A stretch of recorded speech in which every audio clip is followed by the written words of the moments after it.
Here come the Rockies back home. It's been a few days, 3 days in New York, the All-Star break. Good to be in the Mile High City, always. The Rockies open up a 6-game homestand. They'll take on the Padres over the next 3 days. They'll have a day off Thursday. And then they will be taking on Clint Hurdle's Pittsburgh Pirates over the weekend before heading to St. Louis.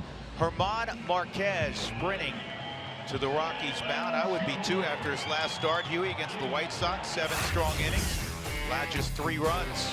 He pitched great. They gave up a couple runs late in the ball games, mainly using his fastball to his advantage. He got 10 ground ball outs in that affair, 3 flyouts, a few curveballs mixed in, but he challenged the White Sox with that heater for 7 innings, 102 pitches, 73 for strikes. He's been good at home, a 2.03 ERA here at Coors Field. Overall, he's 6-4. And you look at the numbers overall, the 203 you're talking about, that's the 5th lowest since the beginning of June for German.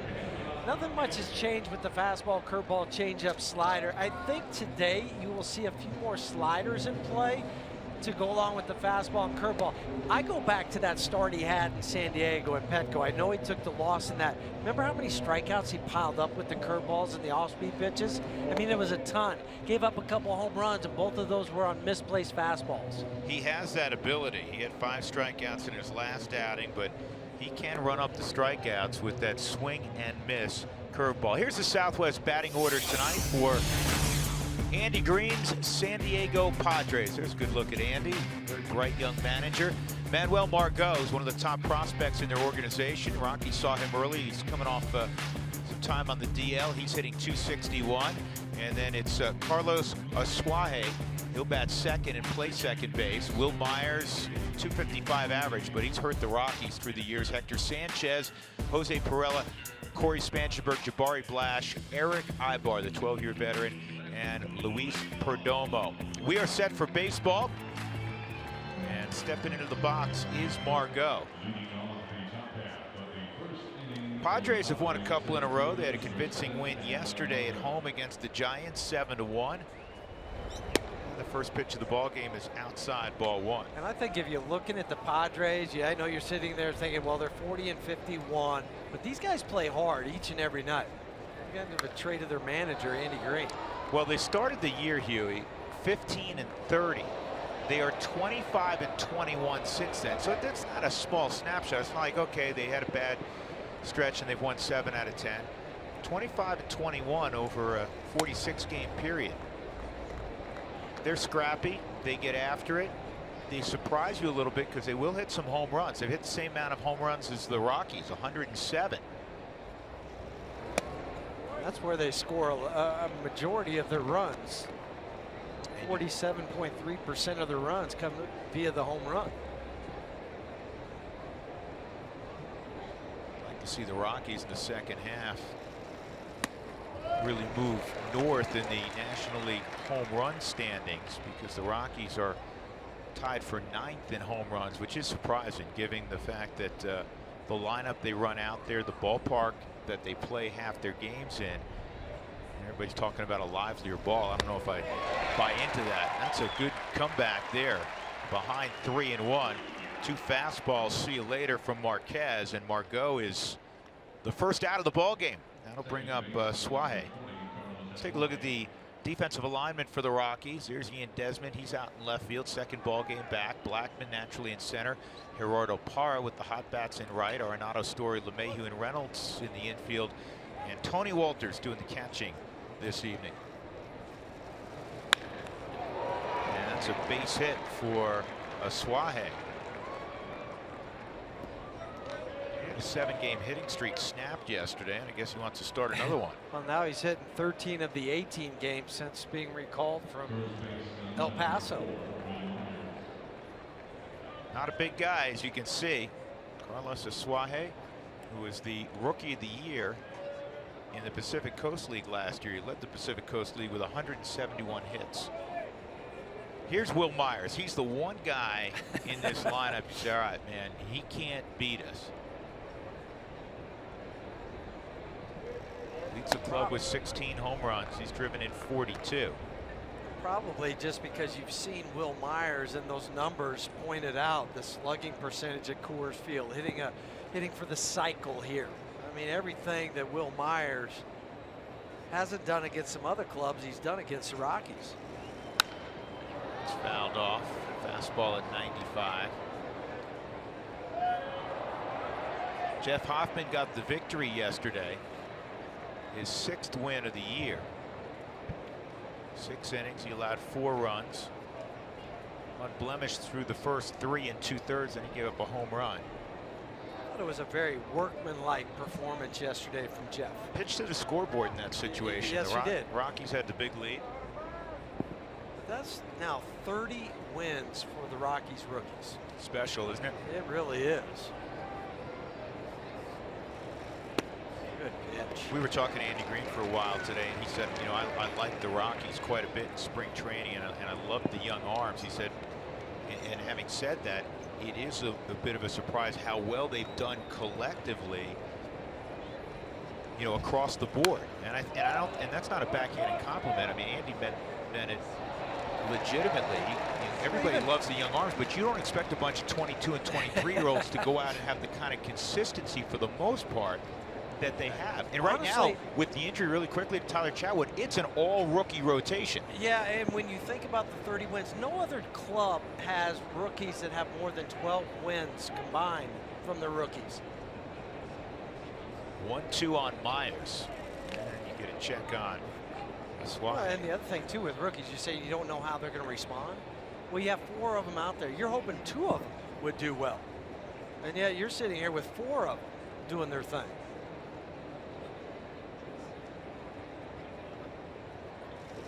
A swing and a miss.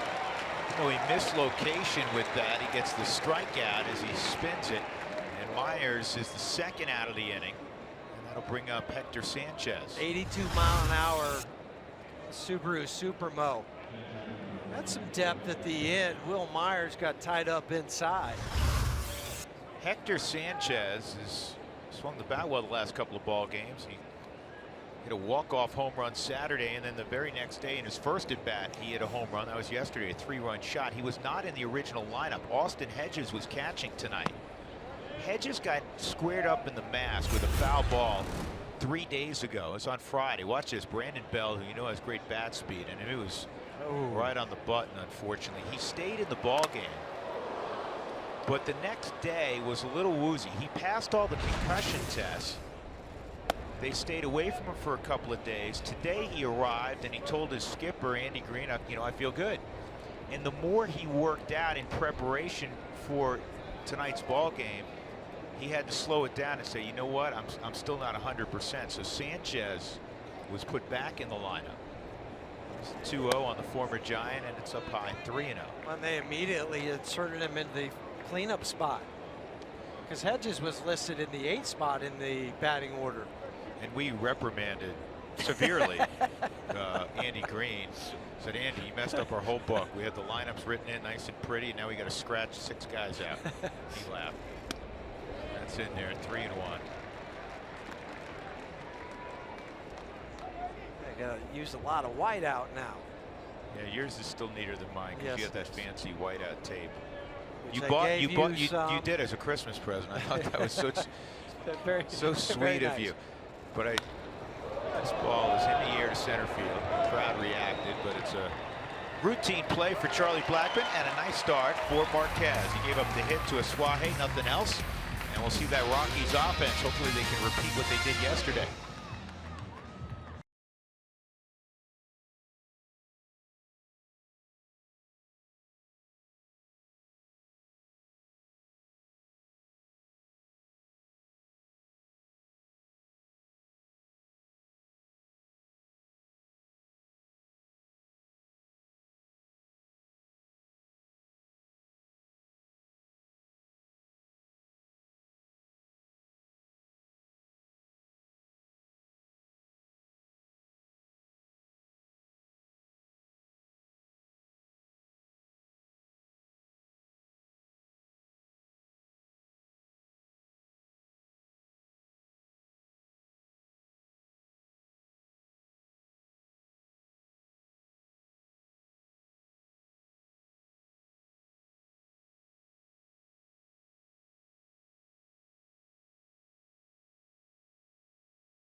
mid-90s earlier today.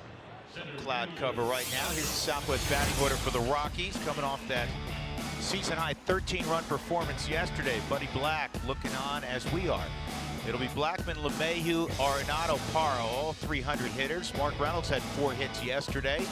Ian Desmond, nice return. He had a big hit in the first inning. Also had a double later on. Trevor Story had a good day yesterday.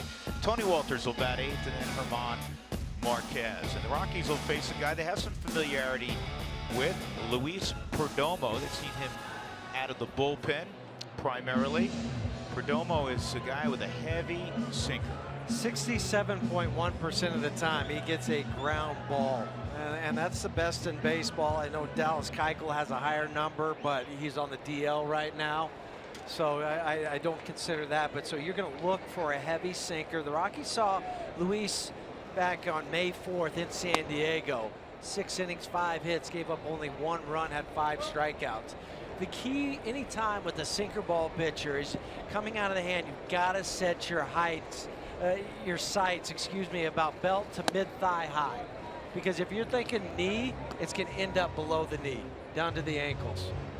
And you're going to have a lot of rollovers and a lot of angry outs by your hitters. 1-1 on Blackman, riding an 11-game hitting streak. Charlie fouls that pitch off.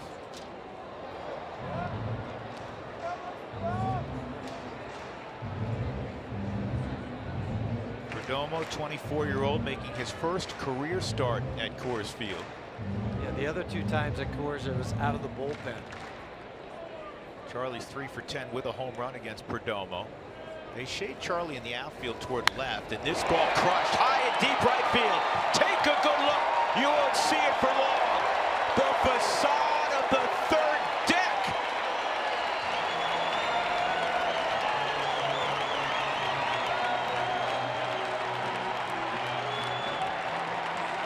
Good thing for Charlie on that one. Unlike the one he hit yesterday in New York, he knew immediately that it was out. He didn't have to run hard coming out of the box. That's number 22. Parra yesterday kidded that he hit 2 home runs in 1 at bat. This one should have counted for 2. It went so far. A 1-2 pitch from Perdomo. He goes down and golfs it out and just drops the bat and gets into the jog. Wow. You know, last year he had not a very good year. He had a great year last year, Huey. How do you describe this year? Blowing it out of the water. I mean, that's Charlie right now. This is line to center field. It's caught out there by Manuel Margot. All right, you guys are going to love this thing. This was on Twitter earlier. There's a 2-year-old in Highlands Ranch, Carlson family, and their baby boy is a big-time Rockies fan, and he has a favorite player. This was during the All-Star game. Center field from the Colorado Rockies, Charlie Blackman. It's Charlie Blackman! Yay! He's here! Charlie Blackman! Yay! I love that kid. I love that kid. We just need to cue that up whenever Charlie comes up. It's Charlie Blackman. Charlie Blackman just hit another homer. 4th That kid's leadoff 2. home run of the season for Charlie. That's awesome. That's what sports is about. That kid is precious, man. He's 2. Not that this was hard. He's already more articulate than I am. I mean, he's just, right? I mean, it's awesome. Just the excitement in his voice. Love that. You're going to hear that again, folks. You know that. Here's the 1-1.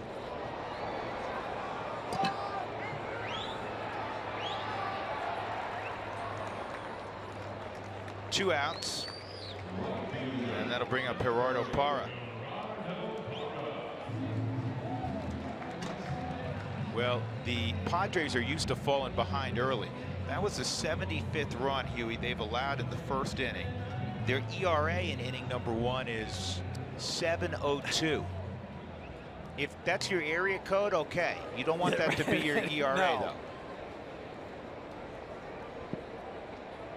It's the 4th home run Perdomo has given up to a left-handed batter this year.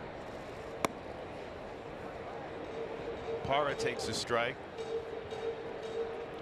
Gerardo yesterday against Matz, the lefty, hitting the 6th spot. He ended up with a couple hits, including a home run. He also had a sac fly. He truly, and this is unusual, Huey, you dealt with some injuries, especially when you were at Texas. He was red hot. He sits out a month, comes back just as hot as he was before he left. That's unusual. Very hard to do. Even if you go down for 2 or 3 games. Ball's hit pretty hard. We got 2 different calls from the second baseman, Ben May. At first he said out, then he said safe, trap. Either way, it's an out at first base. How about Charlie Blackmon? Leading off and playing center field from the Colorado Rockies, Charlie Blackmon. It's Tiny Batman! Yay! He's here! Tiny Batman! Yay! Tiny Batman!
'22nd home run, and the Rockies lead at 1-0. Fans join in on the conversation tonight. Send us your thoughts, statements, questions. Use Twitter or Instagram at AT&T Sportsnet RM, and don't forget to use the hashtag Toyota Talk. First pitch of inning number 2 misses to Jose Perella.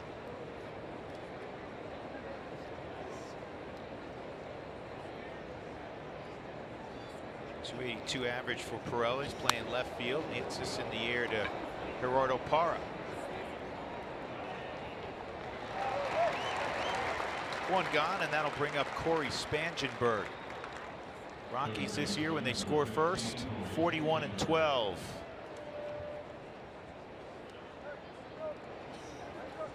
So much easier to play. You play more relaxed when you have the lead. You do some things offensively.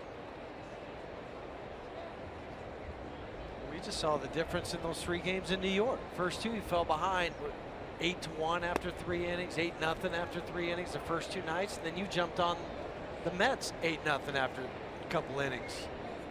Just a completely different mindset when that happens. Well, you know from playing it. Yeah. Especially if you're playing as uphill as the Rockies were on Friday and Saturday night. It makes it really difficult. Spangenberg a 1-out knock, and now you'll have to deal with his wheels at first base.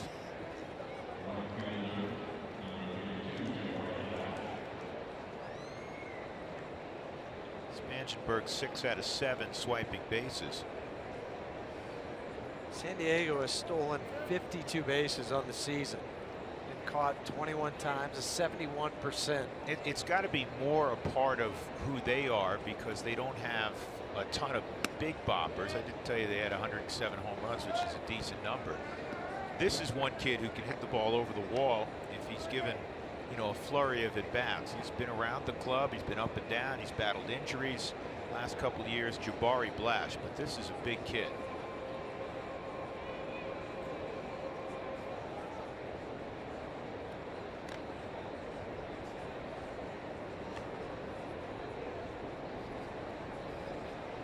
Sometimes with a tall player, it's hard to get the at-bats where you can figure out what does he have.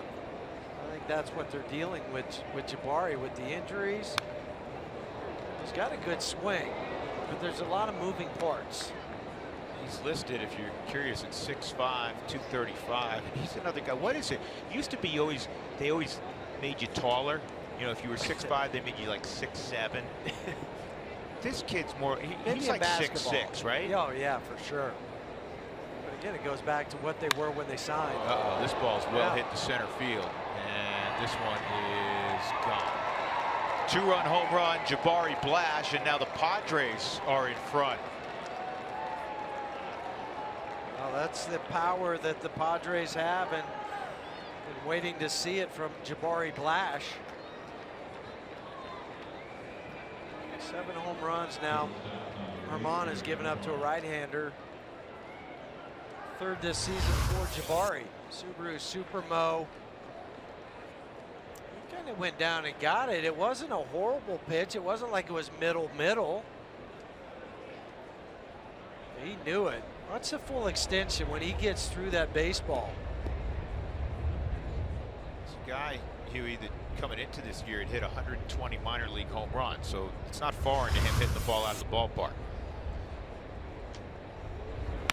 Eric Ibar hits it on the ground to LeMahieu. DJ will flip over to Mark Reynolds. That is the 2nd out. And that'll bring up the pitcher, Perdomo.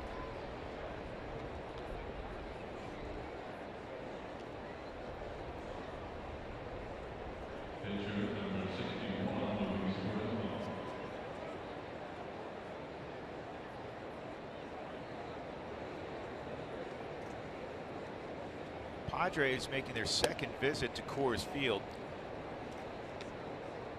Remember, they came here early in the season and won 2 out of 3.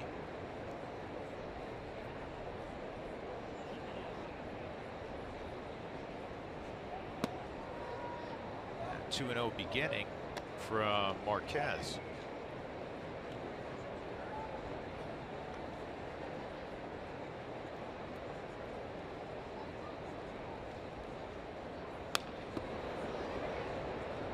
Perdomo won't take a bad hack. He's got some ability offensively. He had a 2-hit ball game earlier this year that included a couple of extra base hits. One of those extra base hits was a triple. And it's 3-1.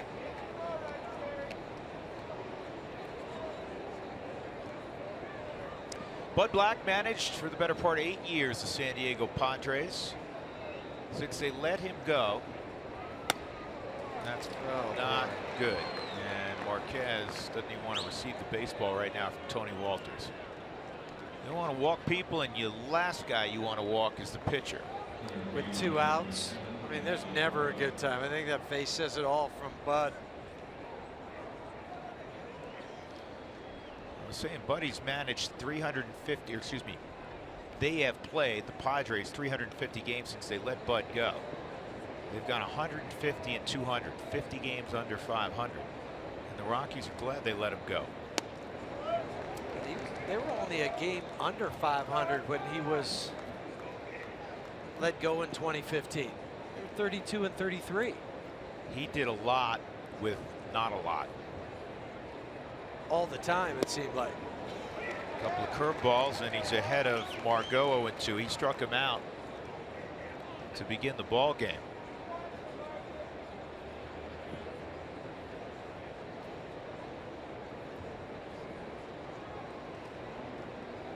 And he struck him out again. In the inning, though, the Padres take the lead. A base hit by Spangenberg, a 2-run home run to dead center by Jabari Blash.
Parmeco big hits from yesterday. You got to count them. There were a lot. 18 hits, 10 extra base hits, 13 runs in all. Exactly what the Rockies needed. They salvaged 1 of 3 from the Metropolitans, and they open up a 6-game homestand tonight with the Padres as we go to the bottom of the 2nd inning. The Rockies trailing 2-1. Home run by Charlie Blackmon off the facade of the 3rd deck. The Rockies had a brief 1-0 lead, but then Jabari Blash hit one a long way to center. Here's Mark Reynolds. He takes outside ball 1 with Jeff Hewson and Mark Stout. I'm Drew Goodman. Glad you're with us on AT&T Sportsnet this evening.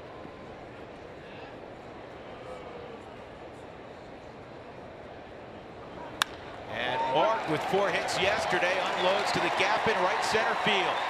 That'll go to the wall, and Reynolds a leadoff double here in the 2nd. And the Rockies' approach, which you touched on, has been outstanding. There haven't been, I know it's 5 hitters. There's been 1 ground ball. There's the long home run. The line out by DJ. Nolan flew out, but this ball is squared up. And look where it is on the Subaru Supermo. They got it up. What did I say? From mid-thigh to the belt area. That's where you have to attack Perdomo when he leaves the ball up there. And Mark Reynolds gets that ball to right center field for his 13th double. It's good to see Mark getting going. He had hit a little bit of a rough patch, which is going to happen for every hitter. Ian Desmond, I thought yesterday, Huey, and you were watching back in the studio doing the pre and post game show, I thought the biggest hit of 18 hits yesterday, given the circumstances of Friday and Saturday, Ian comes back, 2 out, solid knock to drive in 2 in the 1st inning. No doubt about it, because then that helped Trevor get up there and drive in a couple more with 2 outs. So 8 of the 13 runs they scored yesterday were with 2 outs. It's going to be a tough play. Perdomo almost threw that away. Myers on a skip made the play. It's an infield hit. 1st and 3rd, nobody out. Ian will take it. It's a hit. You'll never apologize for a hit. Perdomo goes over, grabs a baseball, slips momentarily, has to regather again. Watch as he gathers, slips, and then throws it in the dirt. He was fortunate that it was a long enough hop that it didn't skip by Will Myers. And the other key thing, you've had back of the leg injuries. Yesterday, they took him out after 6 innings, talking about Desmond, just for precautionary reasons. He hadn't played in a while. Jogged off the field. He ran up the line really well. I didn't think yesterday, and I'm not even sure about tonight, though, this will be a little different 1st and 3rd, if he would look to run, because you can't feel fully confident yet. Maybe after that one where you knew you had to leg it out, you were, but there's still that cautious moment in the back of your mind after you come off a leg injury. Up the middle, base hit, Trevor Story. Come on down, Mark Reynolds. We're tied at 2. Boy, Trevor also the last couple of days, the at-bats have cleaned up. He looked shorter to the baseball, as Spilly was talking about yesterday. And also not swinging as hard. I think this was one where he doesn't swing. A ball is elevated on the Subaru Supermo, takes it up the middle for his 38th RBI, and you immediately get that lead. You know, you're down 2-1. Now you tie it back up again. That part of the lineup, which there's been a void for a good portion of the year, you know, that 5 through 7 area. If you can get Desmond going, and Story going, and ultimately, hopefully, Cargo going, now look out. Yeah, exactly. But that's why the offense has been so inconsistent this year. Outside on Tony. You can't ask every single night to leave it up to Charlie, DJ, Nolan, and Mark Reynolds. I don't want to leave him out. But they've gotten a great pick-me-up, obviously, from Gerardo. Yes. But you're right. It's been a top-heavy offense in terms of their lineup. Tony slices this ball to left. And Barella makes the catch. Even that was a smart approach by Tony. The last thing he wanted to do was hit the ball on the ground and double play. End up in a double play. Exactly. So Marquez with 1 out will try to bunt. Fans at the Rockies score 7 runs or more as they did yesterday. Go to participating Colorado Taco Bell locations the next day between 4 and 6 and get your Rockies taco special. Live Moss at Taco Bell. Look at how close Will Myers is right now. He pulls that bat back. He did, and it's going to turn into a double play. I don't mind that, though. I really don't. It was a smart play from Eric Ibar, and we'll come back after the break and show made you a nice why. bluff, didn't he? Yes, he did. 2-2.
And for Eric Ibar, what he did, this is called a false break.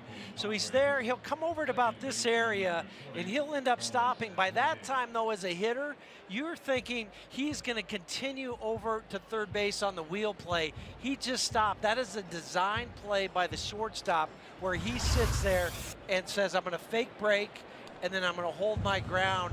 And for Herman, he hit right into it. But I really can't fault what he did because he saw the guy break it. By the time he breaks, I have to pull the bat back and make a decision. He actually offensively executed. Yes, he did. He perfectly. He hit it on the ground. That's what you want to do when you have guys moving. In the middle of the diamond. But it is a design play, and it is called from the bench. Not a surprise, Andy Green developed a reputation when he was with Arizona as a defensive wizard with his shifts and his analysis of how to play certain guys, and the Padres will shift more than just about any team in baseball.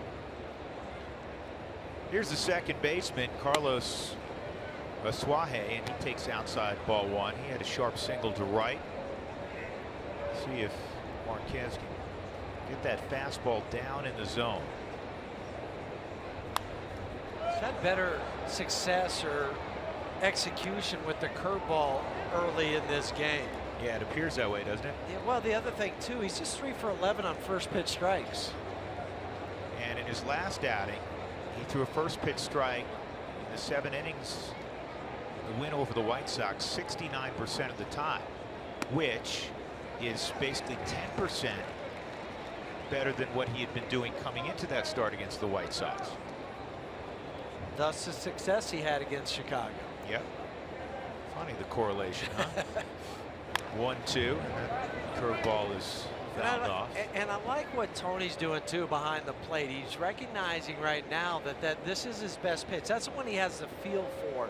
So he's continued to call it. It's not like he's going to abandon the fastball.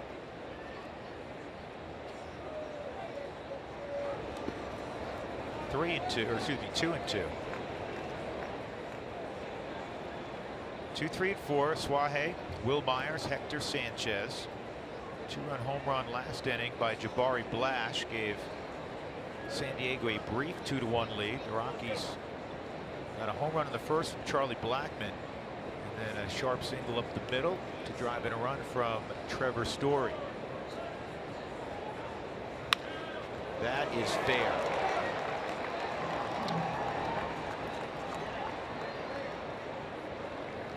This guy's going line to line, huh? Pulls the fastball in the hole between first and second. They asked for an elevated fastball away, and he just strokes it down the line. Nice piece of hitting by Carlos. Ball was up away from him on the Subaru Supermo, and he just stays on it, stays through it. So a leadoff double, and that'll bring up Myers. He struck out on a curveball that didn't do a lot, but it fooled Will Myers. That fastball's down low at 96. So Myers in his career has hit .373 at Coors Field with a whopping .733 slugging percentage.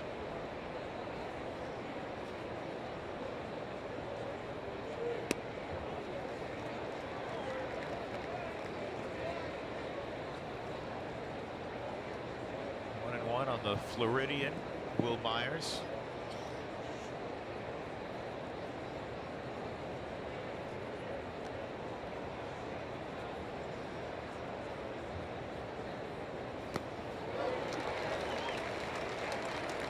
It's almost like 50% curveball so far. That's okay, but they're not hitting it. That's a good point. You know, so keep throwing it. Try to outthink yourself now until you can find that fastball release point.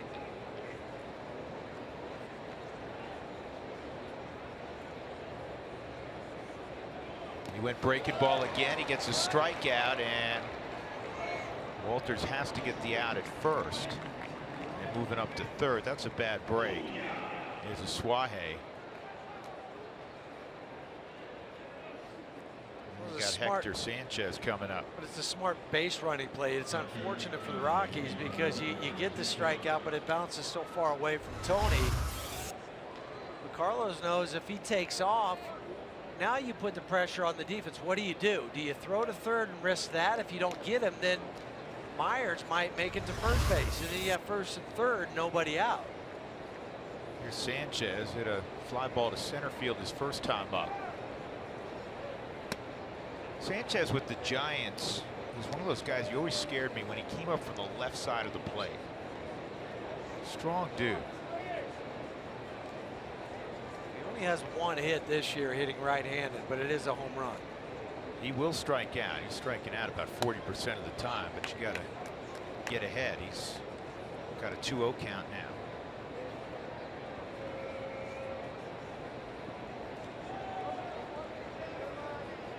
Sure, it felt particularly good the last couple of days for Sanchez to hit home runs against the Giants. And it's 3-0. Those revenge ABs are nice. Might have touched the bottom of the Subaru strike zone, but it was called the ball.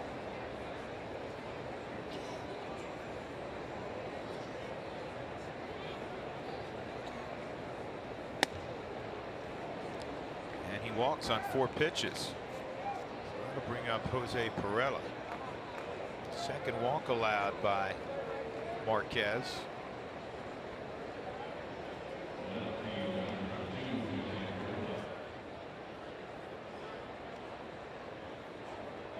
Tony's still going through the signs, first and third. I don't think Sanchez is going to be taken off, though. You just want to make sure everybody knows where they're going. I think he's going to try to steal a base. You'll really have a story if he does. To third, nice pickup. There's 1, there's 2. That third baseman's good. I've heard that. Hit it, Nolan. Good things happen. Marquez giving him a high five. 103 double plays now for the Rockies. Not an easy play, Huey. He has to go down and get it. Once he does that, it's all over. Best I've ever seen. No doubt.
TNT Sportsnet is brought to you by the 2017 Toyota Tundra in your hometown Toyota stores. By Wells Fargo. Wells Fargo customers get your 2-for-1 Rockies club level tickets by visiting wellsfargo.com/Rockies. And by Southwest Airlines. Yes to low fares with nothing to hide. That's transparency. We have a beautiful night at Coors Field. Capitol several blocks away. 2 runs, 4 hits for both teams. And the Rockies will have the top of the order in the 3rd inning against Luis Perdomo, which means Charlie Blackmon. Outside, ball 1. Charlie hit a ball really far his first time up. We get a distance on that yet, Huey? I have not heard yet. I'll try to find one.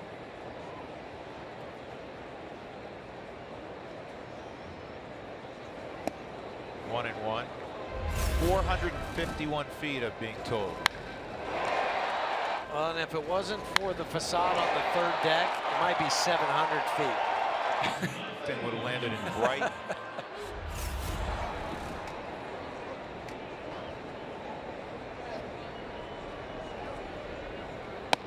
Two and 1 on Charlie. With that home run, he now has a 12-game hitting streak. It's the 11th hitting streak in his career of at least 10 games. 2-1. 3 and 1. It's also the 26th time in his career he's had a leadoff home run. Isn't it kind of wild yesterday? The ball he hits out, but initially it's called in play. So he races around the bases. It goes in the books, though, as an inside the park home run. Has to. And ball 4. Perdomo wanted nothing to do with Blackmon. Do you blame him? No, not after he hit that missile. No, but yesterday, so it was never reviewed. There's no reason for the Mets to challenge it. It's a home run either way. It's also like Curtis Granderson didn't run after it. He watched it. He goes, this is a home run. This is a home run. So he knew when he's going back for it, saw where it hit. Because at first, watching this live, you say, well, where's Granderson? What's he doing? Why isn't he going after it? But he knew. Just made Charlie run a little extra harder.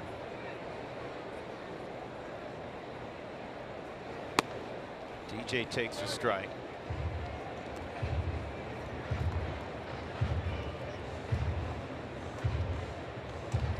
Charlie 8 out of 14 stealing bases. These two love the wink and the nod, do their own hit and run, right, Huey? Yes, they do. And they have that luxury to be able to call it on their own. Not a bad place for it here, 1-1. No, it's not with a guy that likes to pitch down in the zone. DJ lined out to center field his first time. They shift in the outfield with great extreme. I mean, the center fielder Margot is in right center field, and Jabari Blash is like 15 strides off the right field line. And Jose has the whole left side.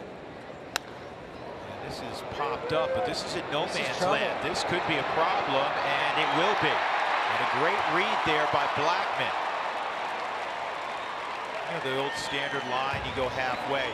Charlie, because of where that was, he went about 80% of the way to second to make sure that if it dropped, he could still get there and wasn't forced out. And even if Margot catches this, he's still going to get back, though. But see, normally, this is a center fielder right here, okay?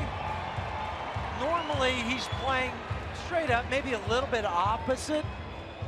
But he had to run so far that he couldn't make that catch, and he hurt his arm just a little bit. You see him come up wincing. You get that arm laid out like that, and your shoulder, it feels like it pops out of socket. The Rockies back in business. 2 on, nobody out. Nolan at the plate for something he can drive. He drove one out of the ballpark yesterday at Citi Field with 2 men aboard.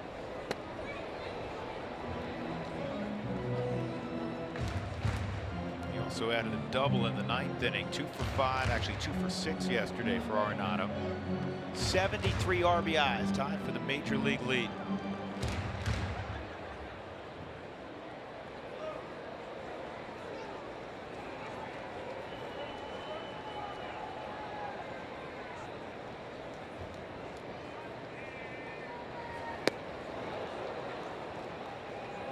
got to revisit that defense back in the top of this inning. This is not an easy play. Nolan makes it look so easy, but he had to act like a hockey goalie over there, catch it, then make a strong throw to DJ, and then after that, it's a double play. But what can he do? He hits bombs, drives in runs, and plays sparkling defense. 1-2. I've said it many times. What he is at third base defensively is a freak show. He's a magician. He's a freak show. Freak show magician. Because guys make plays, or he makes plays that other guys don't.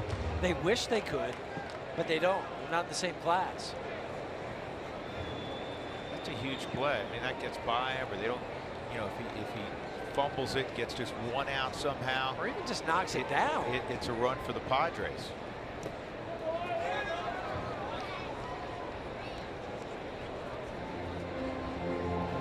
It's a tough situation because Perdomo's going to try to work down in the zone to get a ground ball.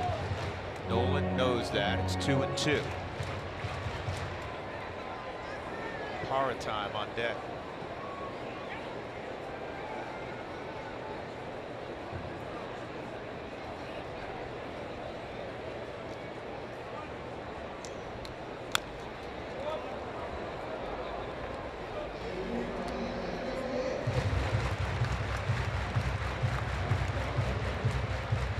Nolan's tied with Nelson Cruz for the big league lead.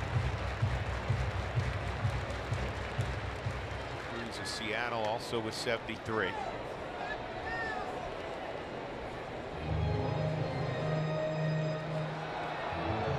Cruz had one of those big days like Nolan had last week, prior to the All-Star break, where he drove in 5 runs one night.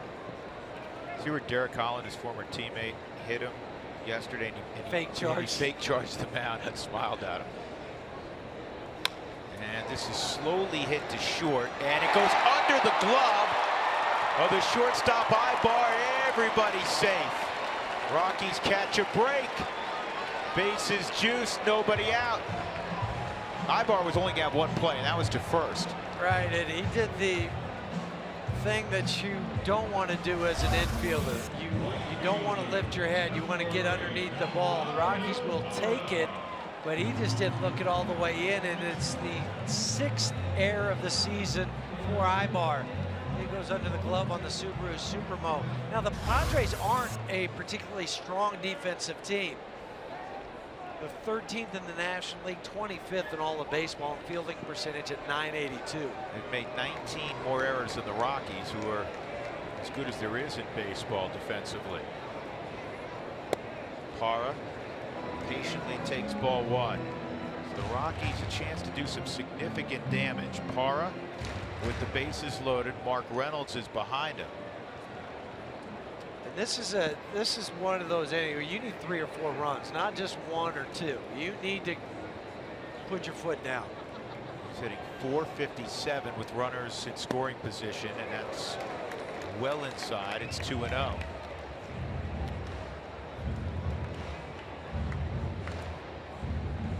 now, Perdomo is on ice skates.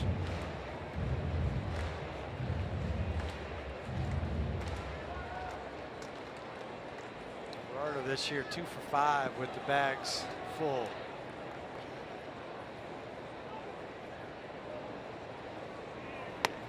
(3-0).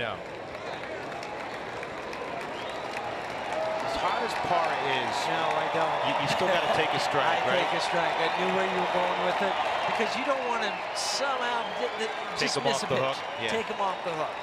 No, you pass the baton to Mark Reynolds. 3-0.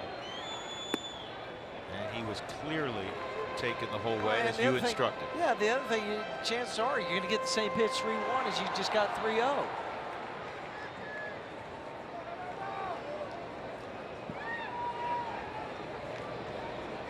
Great career numbers with the bases full.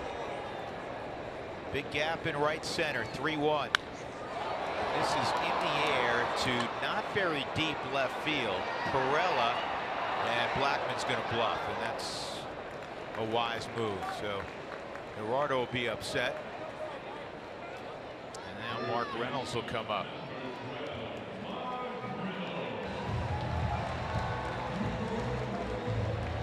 Reynolds doubled to right center field. He hit a sinker that was belt high.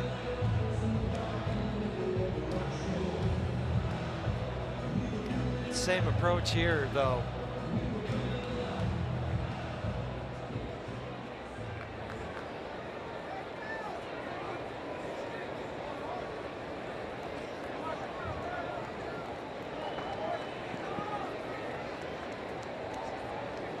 Reynolds, who hit the ball to right center, now gets a big shade in the outfield toward right center.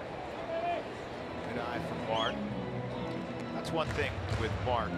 Throughout his career, even despite the strikeouts, he will walk his fair share at times. He's done it a lot this year. 1-1. Back-to-back sliders for Perdomo.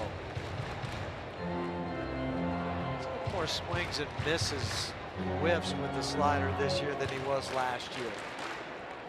He is 4 for 10 against Perdomo.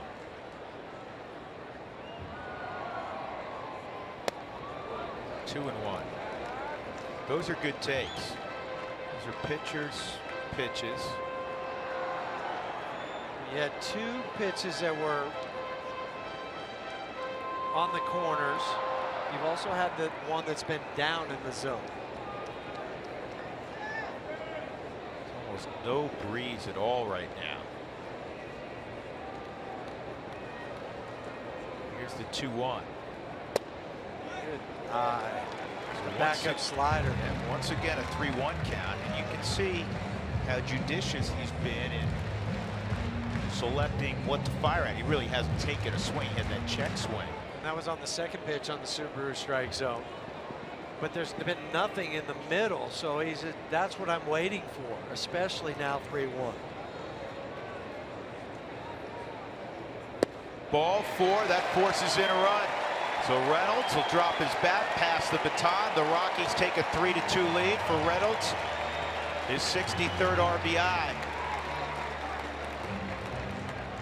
Darren Balsley will go out and talk to Perdomo with Ian Desmond waiting at the plate. Blackman got it going with a walk.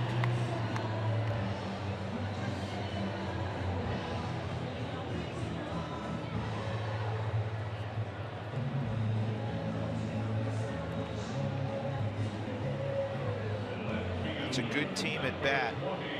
They're making Luis work. They're sitting 24 pitches for Perdomo. He had 20 pitches total in the first and second inning combined. Desi had an infield hit in the second inning. LeMahieu at third. Nolan is at second. And Mark Reynolds at first. Way inside on Desmond.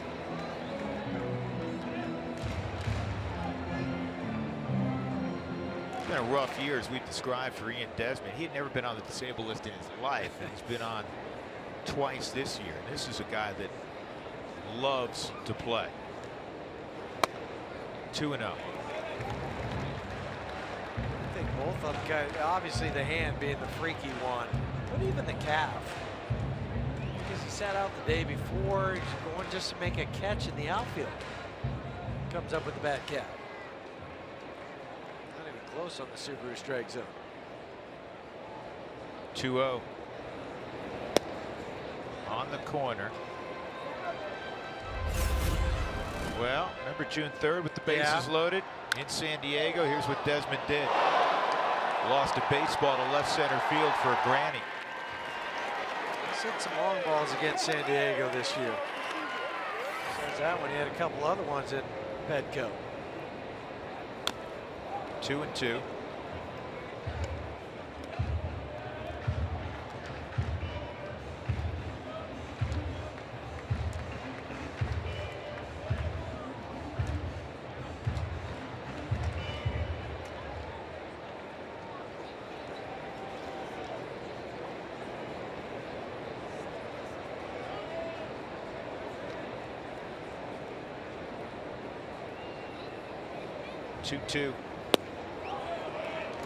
Close. Ball 3. 3-2. Really close on the Subaru strike zone. Hold your breath close. It was, but not received particularly well from Sanchez. He caught it, pushed it down. He's not the receiver that Austin Hedges is. Bases full, 1 out. Here's the 3-2. Ball 4, another run forced in. Down the line comes DJ LeMahieu, 4-2, and Andy Green. That look of utter frustration. And here comes Trevor Story.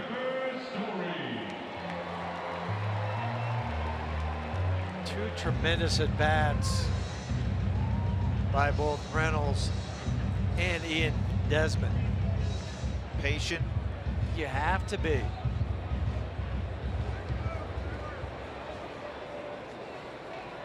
Story ripped the first pitch he saw from Perdomo up the middle in the second inning to drive in a run. Heavy traffic on base. Quality pass through the zone there. It's 0-1. Story in the game yesterday. 2-run double in the first down the left field line. He later added a single in the 7th and would score.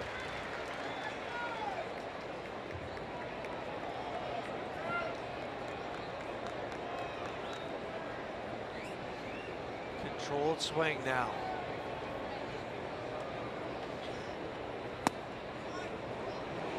On the inside corner strike. It's 0-2. You got to change your approach. You do. The beautiful things about Story, even if he hits it on the ground, a very difficult guy to double up. He's 4 for 6 this year with the bases loaded. He's driven in 9. Good play, good things could happen. This kicks away for a moment from Sanchez. The other concerns for Andy Green, even though Sanchez has swung it well, Huey, the last 2 days, he was not in the original lineup, as we told you Hedges was, because you know, he's a bigger guy. And right. Now you're coming to altitude, he's playing 3 straight days. Night games, yeah, the night game on Saturday, day game yesterday, night game today. And he wasn't thinking he was going to play. 1-2. Ripped to left, a base hit, and a long run for Pirela. 2 is scored, it'll go to the wall. Desmond will get a stop sign at third. It's a double. 2 more driven in for Story. 3 RBI night. He's up to 40 now on the season. 6-2 Colorado. And this was the big inning. When you have the bases loaded, you have to put up a big crooked number, not just the 2. So far, they put up 4. Trevor Story, well done, young man, where he goes down with the slider, cuts down on the swing. Watch this on the Subaru Supermo. He opens that front side up, drops him right knee back down to the ground so he can get to that baseball. It's been a struggle at times for Trevor with the strikeouts coming through tonight. And you knock Perdomo off the hill after 2 1/3. That doesn't only impact tonight. In the first of 3, it impacts day 2 and day 3.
4 spot up against the Padres, and they're not done yet in this inning.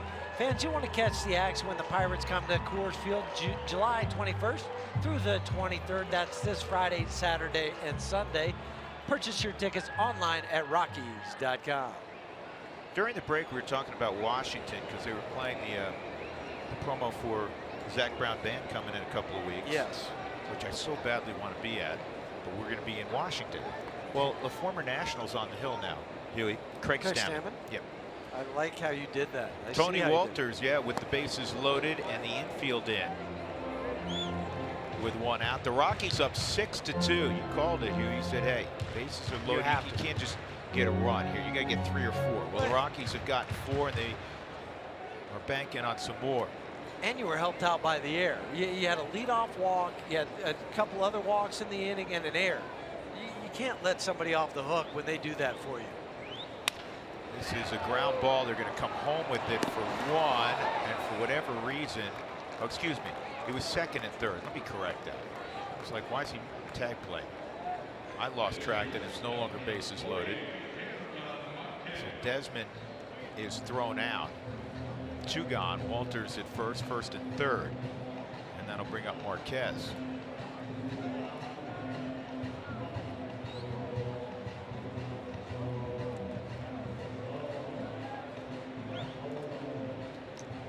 Story to 3rd.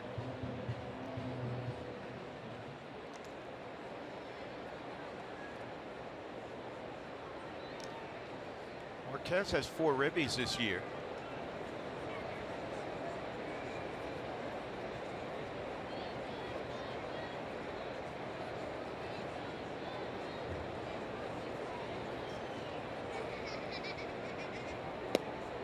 You got a little league outfield alignment right now. Are you looking out there like I am? Yeah. I mean, Margot is playing. It looks. I'm exaggerating, but it looks like he's 10 feet behind Aswahe at second base. He's really shallow. Perella's really shallow and left.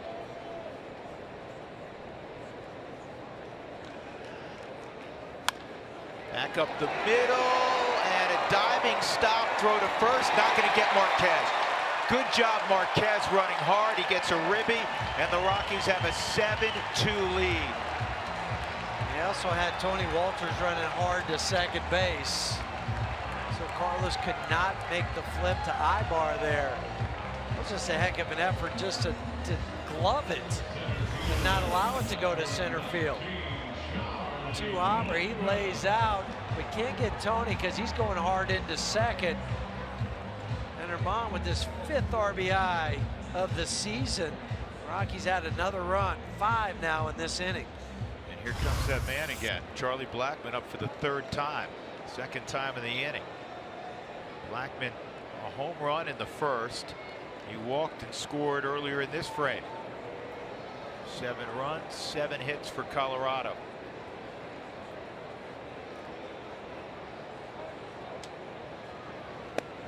Charlie takes ball 1 from Stammen. Everybody gets tacos tomorrow. The Rockies have already eclipsed the 7-run mark. Do not forget to go to your participating Taco Bell location tomorrow between 4 and 6 in the afternoon to get your Rockies taco special with Moss at Taco Bell. Do it on your way to the ballpark.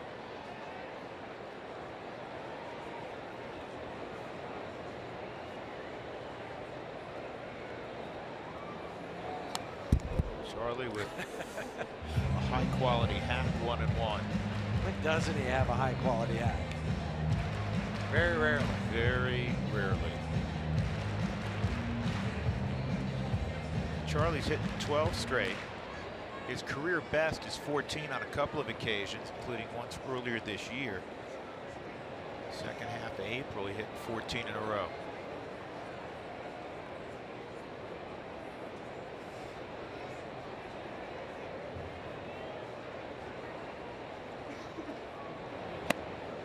A strike, 1 and 2.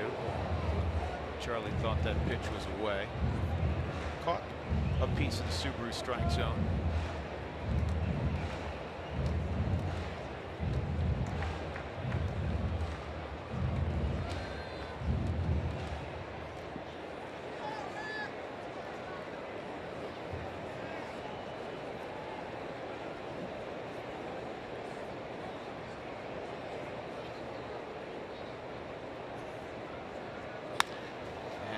ground to second. And that will end the inning. 10 come to the plate for the Rockies. 5 gets across the plate.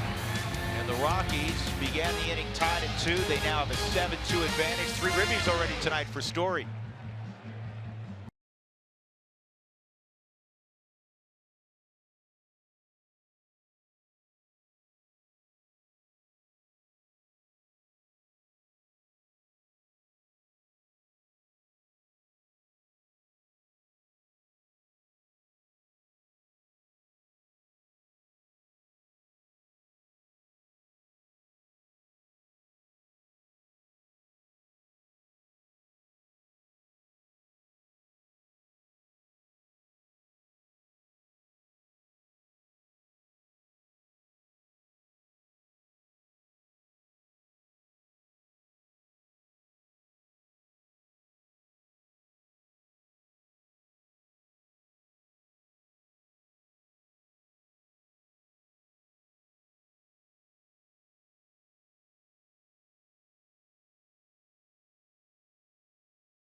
But Tuesdays means it's Toyota Talk Takeover night for us. So we are asking you fans to start sending your questions in for Ian Desmond. Now get those questions in by 3 p.m. and we're going to ask him the best questions. We're going to get some answers and we'll use those answers on the broadcast. So join the conversation, send us those questions, and use that hashtag Toyota Talk, guys.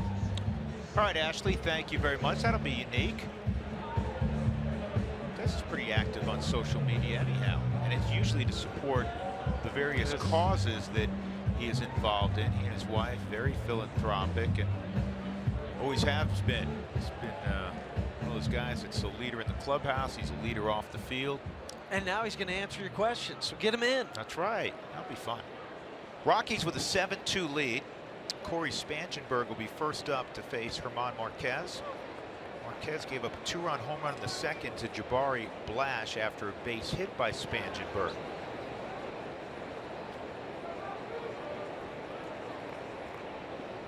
Ryan Schimpf was playing third base most of the first half of the season. He hit some home runs. He can do that. He's not a big guy, talking about Schimpf, but he was in the 160s with his batting average, and finally San Diego said, you know, it's just too little for, you know, the occasional home run. And he's also 28. So it's, you look at him and you wonder where the growth is. Where, I mean, how much is he going to be able to change? One thing you hate about athletics, professional athletics, you talk about 28, 30-year-olds like they're dinosaurs. Right. You're going to have to get a walker for him. Goodness, he's 31. Oh, my. Real close to being over the hill. Get back on that hill, huh? Yes. 1-2. See you later. Spangenberg knew it. Got a great curveball tonight. Most of the time he does, and that is strikeout number 5 on the evening for Germán Marquez, the 22-year-old. He's not over the hill, by the way. No, he's not. And thanks for pointing that out. In San Diego, back on June 2nd, in his 5 innings, Germán had 9 strikeouts. And that is his career high. Fastball out over the plate, fouled back.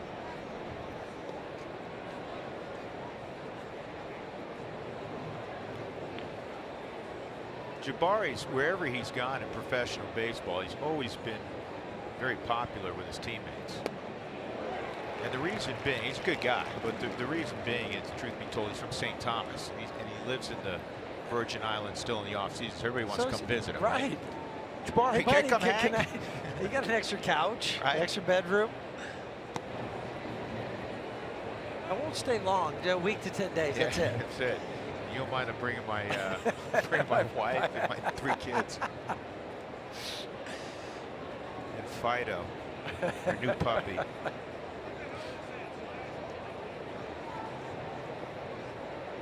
1-2. 2-2 on Blash.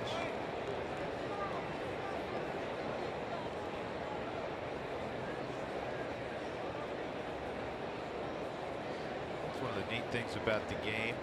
How global it is. How global it is. Some new countries being represented.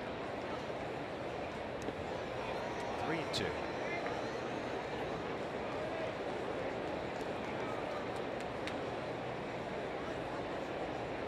Big leaguers like a few years ago, Alex Liddy from Italy, big leaguer from right. Germany now.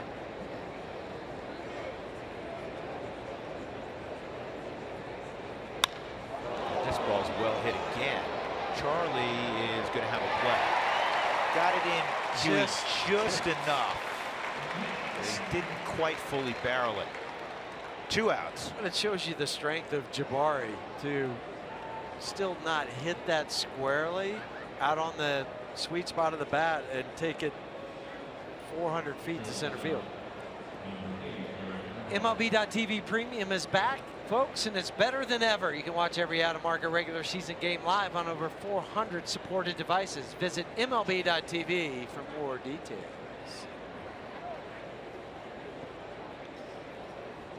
Here's Eric Ibar. Takes a strike. Hey, the final line on Luis Perdomo. If you remember Perdomo's family, close your ears. 2 1/3 innings, 7 runs, 5 earned, 6 hits, 3 walks. He did not strike anybody out. And Perdomo was trying to become the first Padre pitcher in 3 years to win 4 straight starts. Jesse Hahn in 2014, the last to do it. That will not occur.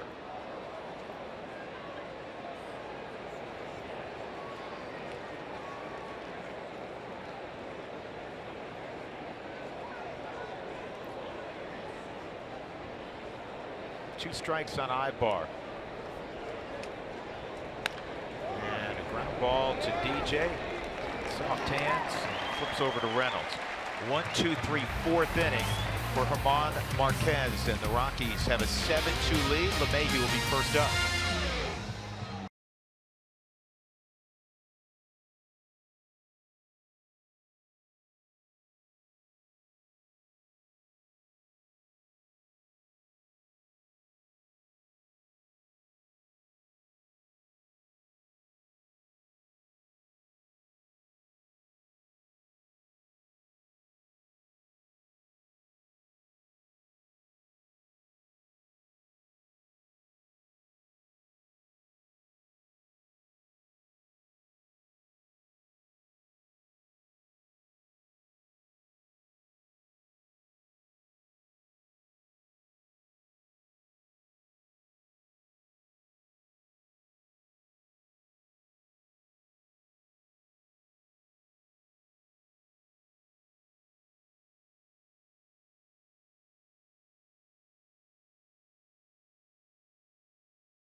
Our CenturyLink high-speed challenge question. Go to AT&T Sportsnet RM on Twitter to cast your vote. We'll show you the results during our Twitter postgame show.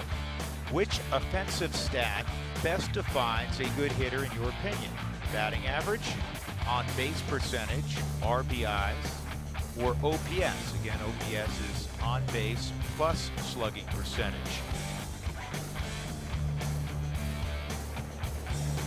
And for you analytics hounds, Sabermetric Society members, I'm sure you'd come up with a million other stats. Yeah, we only had four things we could put WRC in. plus. There's a ton of new metrics. So we just went with the basics. I would go, of those 4 choices, I would go with D, OPS. You stole my answer. So then I'm going to go with RBI.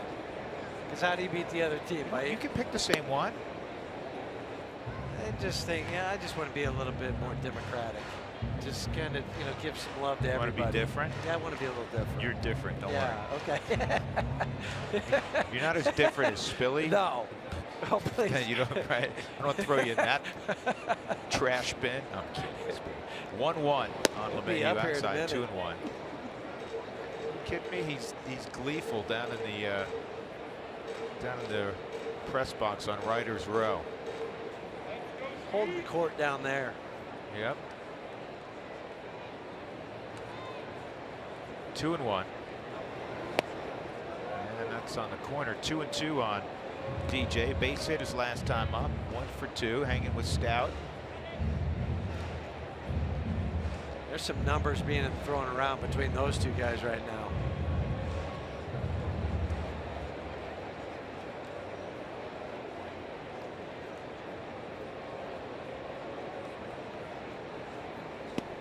Outside, 3-2.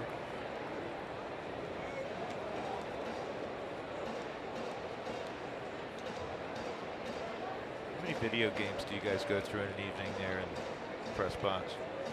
Oh, no video games. We're talking about the game 24/7. That's what I thought. Just checking.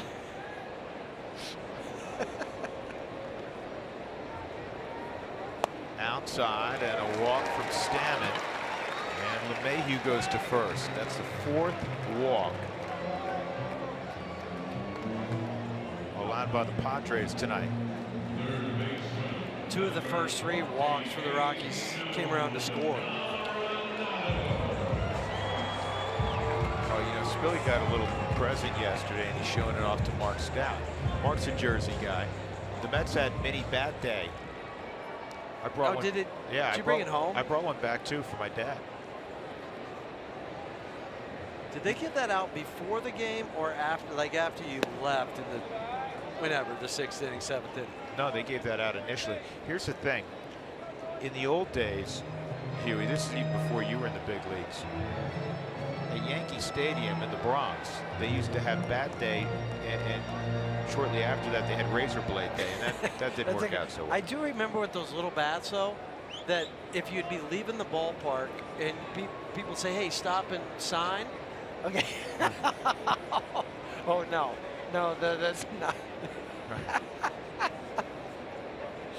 Oh my goodness. Oh my goodness. Can Mark get the barrel out on that bat? I think he can with that one. Okay. 1-0.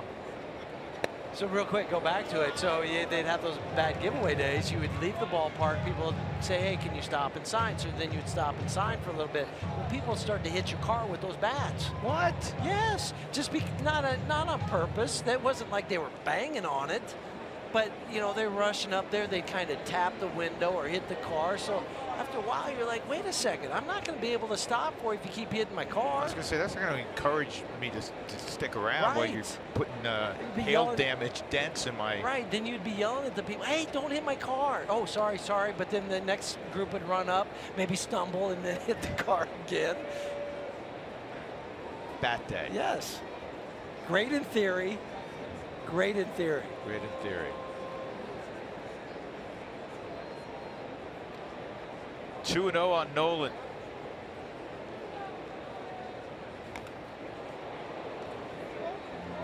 Geared up for the fastball, tried to check his swing on the slider. It's 2-1. Rockies with a 5-run 3rd inning.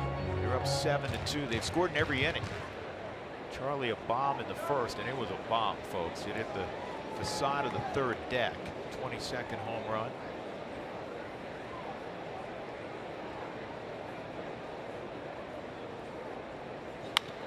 This is hooked to third. And that's just sloppy. Well, it was a bad feed from Spangenberg to begin with. He still had time. Osway. Excuse me. Yeah, Osway still had time. And then he buries it. And he buried it in the dirt. Now, Spangenberg goes to his left, but does not give a good feed to Carlos. He buries it. And then he throws a worm burner over to Will Myers at first. He can't pick it on the Subaru Supermo. I mean, it's the old line. You can't assume a double play, but that's a double play ball. It's got to be. So the Rockies hopefully can take advantage. Arenado with one out now at first base. Gerardo Parra at the plate. Gerardo ground ball to short and a fly ball to left. And there's a base hit through the right side. And Andy Green's in that dugout saying, man, we would have had 2 outs and a runner at first. Instead, there's 2 on, 1 out. And here comes Mark Reynolds, who has a double and a walk that forced in a run. 2 of the 5 runs scored by the Rockies last inning were on bases loaded walks. They came back to back. 1 to Mark Reynolds, 1 to Ian Desmond.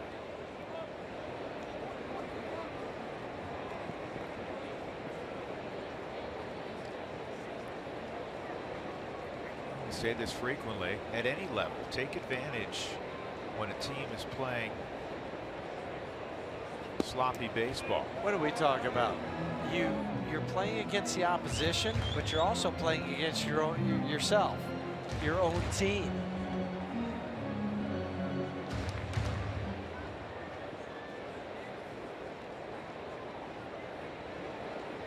But he's telling Gerardo, go ahead and get off a little bit further at first base.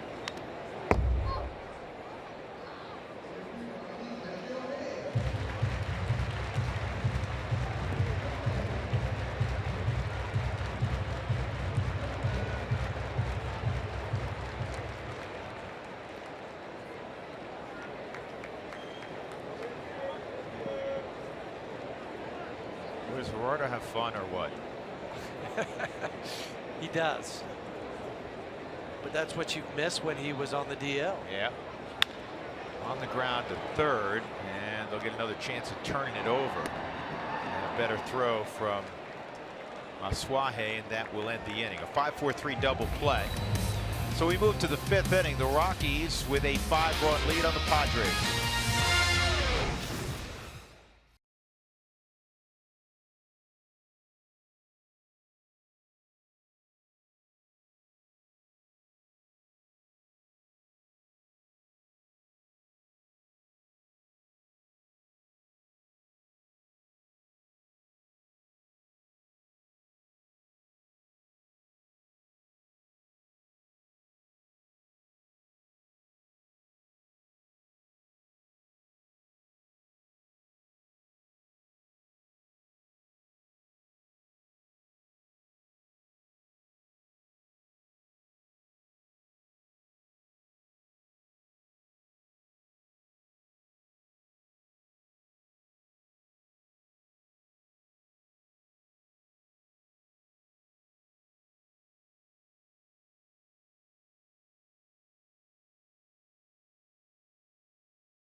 Sportsnet is brought to you by Subaru. Love, it's what makes a Subaru.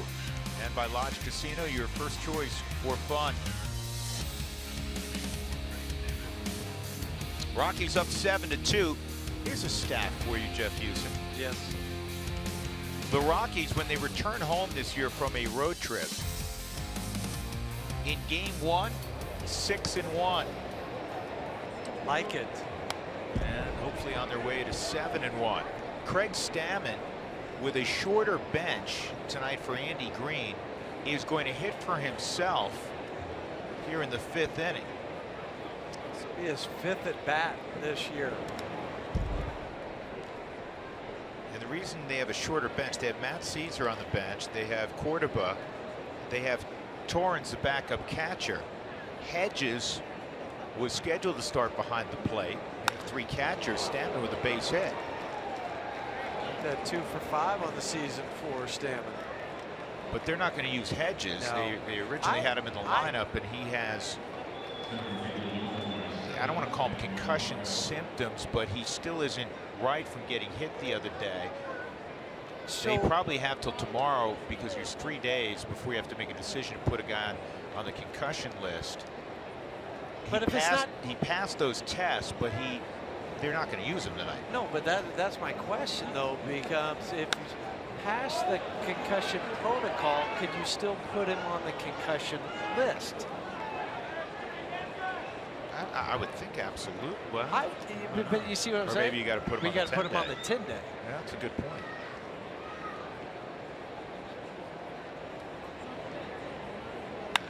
That's lined into left center field. Stammen will stop at second. A base hit for Margot after striking out twice.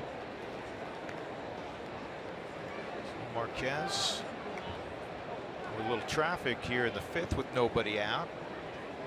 And Carlos Asuaje coming up, the 2-hole hitter, and he is 2 for 2. Single to right and a double down the left field line.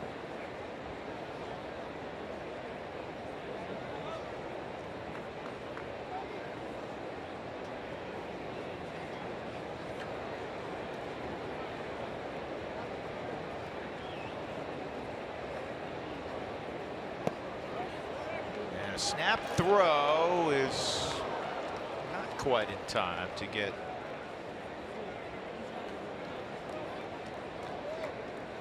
Craig Stammen. You know, we'd be remiss if we didn't mention where Stammen went to college. Dougie would be very upset with us. Stammen, a product of the University of Dayton. About those Flyers. Where allegedly Doug Marino got a degree. I still need to see proof. I think the chancellor wants to see proof that Doug matriculated there.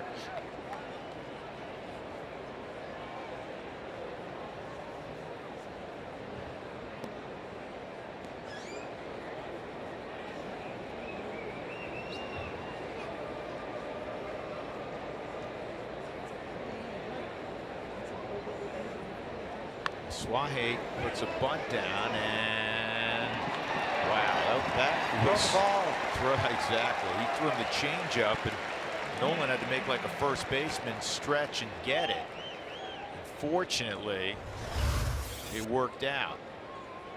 Huey, why can't pitchers throw to bases? I have no idea. They practice it during spring training. They work on it every single day.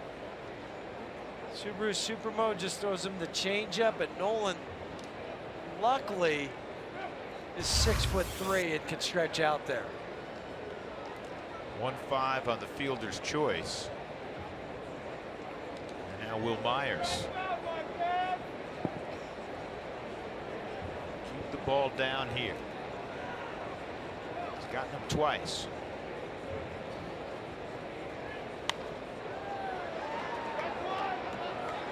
.97 on that fastball. It's 0-1.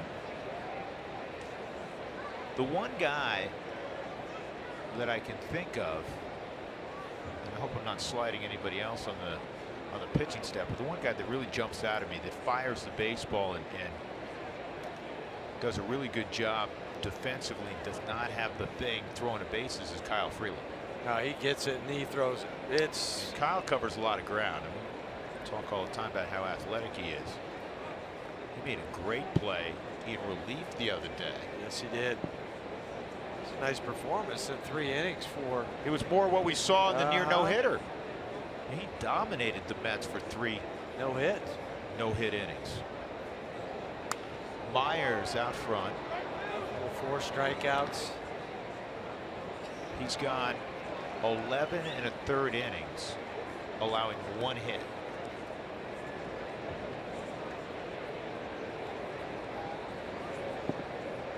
And the Rockies are going to skip Kyle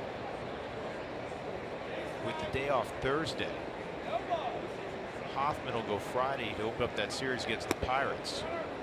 It's low, very close. Real at close. 98. Just beneath the knees on the Subaru strike zone. That's the location you want on an 0-2 pitch. He's got him on curveballs. Let's see if he goes back to one here.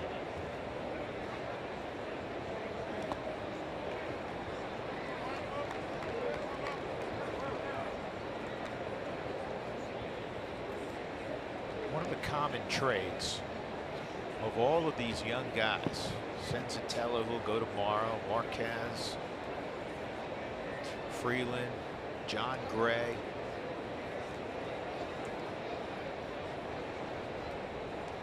Hoffman, strike 3.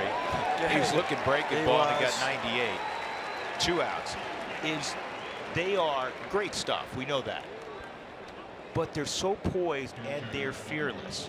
Think how much they're learning too this year. I mean, they're learning on the fly, and every day sometimes it's a new experience for them. I know for Herman, he's faced the Padres before, but Jeff Hoffman pitching in New York for the first time in his career, that's a learning experience. Every time these guys go out there, they're figuring something else out.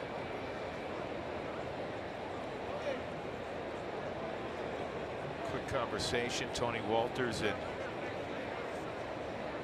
Marquez. Just that last pitch sequence to Will Myers.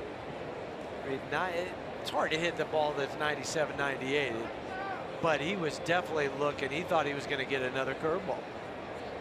Here's Sanchez. That's 97. Last 3 fastballs, 97, 98, 97. Jeff Salazar was in Hartford last year. Herman Marquez was in Hartford last year. And we would get some scouting reports from Sally, and he said he has the easiest cheese I've ever seen. No grunting, just, you know, ball comes out of his hand and it's 98. And that's fouled off. 0-2.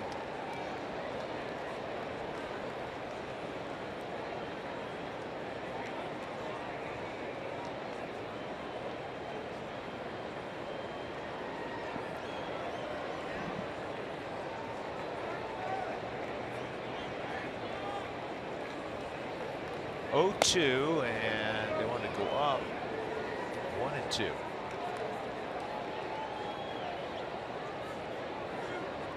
Good location with that. Rockies have made some mistakes 0-2. Yeah, they have. Too many belt high 0-2 pitches. That was trying to get him out of his crouch and swing at it. Breaking ball. Did he go? Yes, he did. Strike 3, inning over. Well done. First 2 men reached against Marquez. And then he made a nice play defensively and a couple of strikeouts. 7-2 Rockies.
Director Mike Fox's family enjoys the ball game tonight.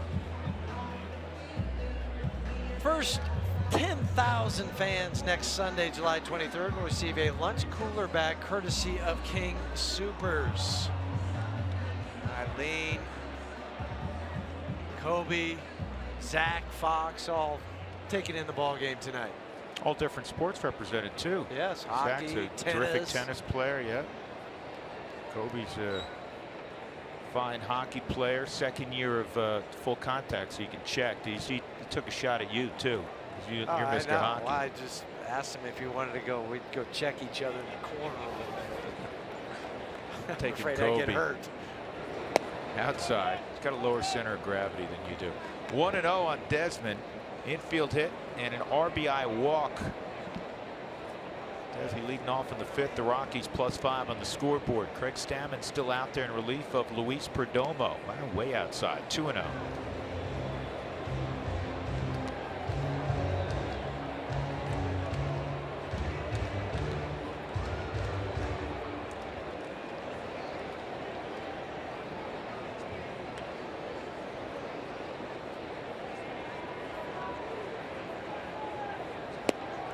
And 3-0.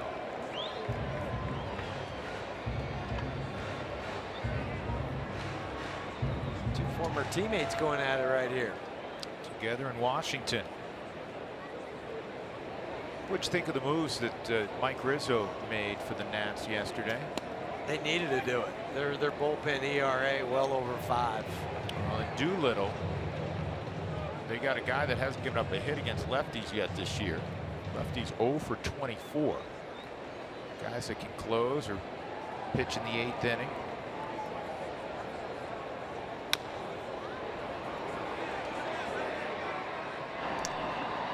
One out. Trevor Story's had a nice ball game so far. Big RBI in the second inning, right back up the middle to score Mark Reynolds. And then another one in the third where he drove in 2 runs. With 2 strikes, goes down and gets the slider for Perdomo. Gives Trevor an even 40 ribbies on the season.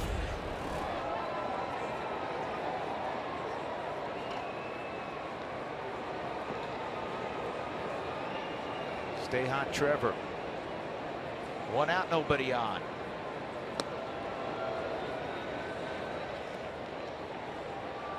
Ryan Madsen was obviously the other arm they picked up from Oakland. Veteran right-hander.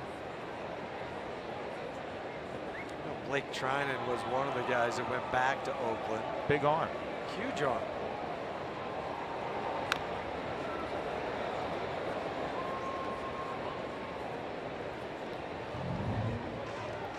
Madsen's been around. When the Phillies were good, Madsen was one of their key setup guys. Going into tonight, even though they have a 9.5 game lead, they know they have some holes to fill.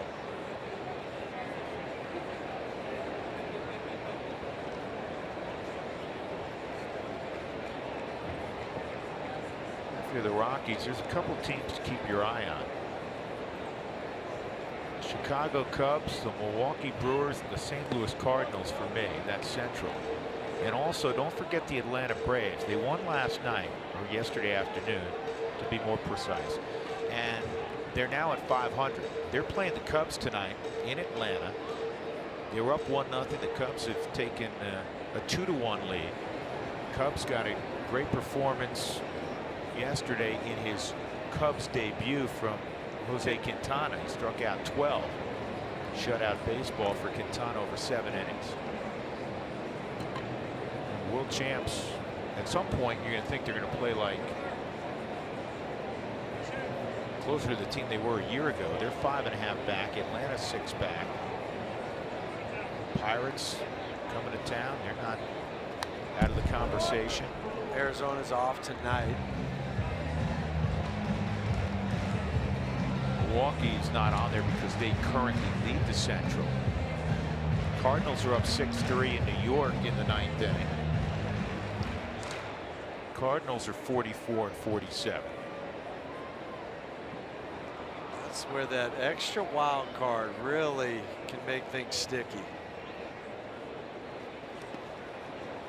Things have changed in the NL West because, you know, the Rockies gone through this rough period the last 3 weeks, and hopefully with what they did yesterday and what they've done so far in this ball game, they're emerging from that, getting ready to get hot again. Arizona's lost 5 in a row.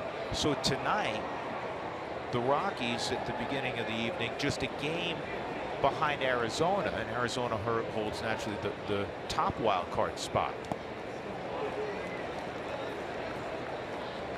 Arizona tomorrow starts a series with Cincinnati. As the Rockies know, Cincinnati's one of those difficult teams in that they don't pitch particularly well, but they can really slug.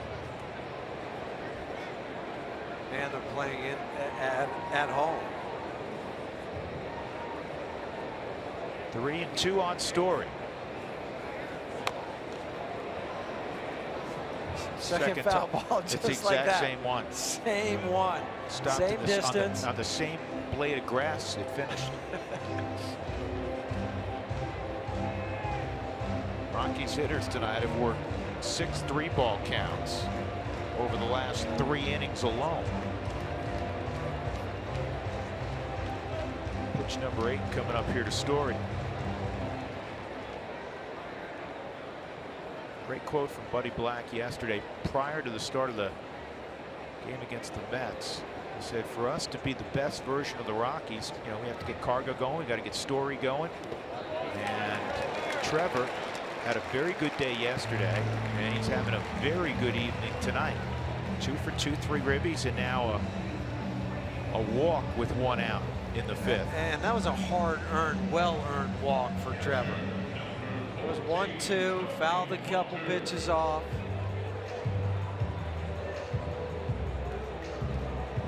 Bring up Tony Walters. Those are victories too, in your mind. They're the building victories, the feel-good victories. They gotta be, right? No, they are, definitely. Fly ball to left and a ground out for Tony. Tony's another guy, he'll make you work. Hasn't had the number of hits he had collected the first couple of months of the season. But Walters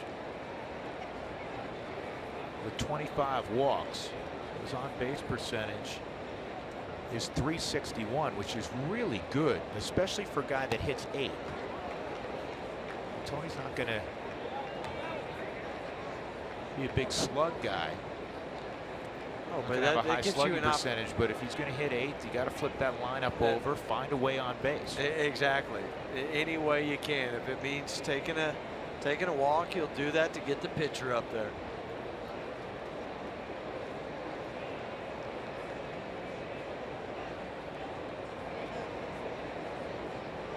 Story, big jump, and this one is popped up shallow left field. This is going to be tracked down by Perella and safe. Trevor just got back. Let me ask you, Huey, it's hard for a left-handed hitter to tell what kind of jump that the runner got. There's no way in the world Sanchez was going to throw out Trevor Story there. No, but the only thing, he had 2 strikes. He had 2 strikes on him, so you can't take that. Yeah, I thought, you know what? They're gonna review this. I think he might be out. Yep, he's out. He's out. Better look on the Subaru Supermo. Ball in the glove before the foot hits. I don't think they'll have to look at this one too long. Foot was still on the bag by Will Myers.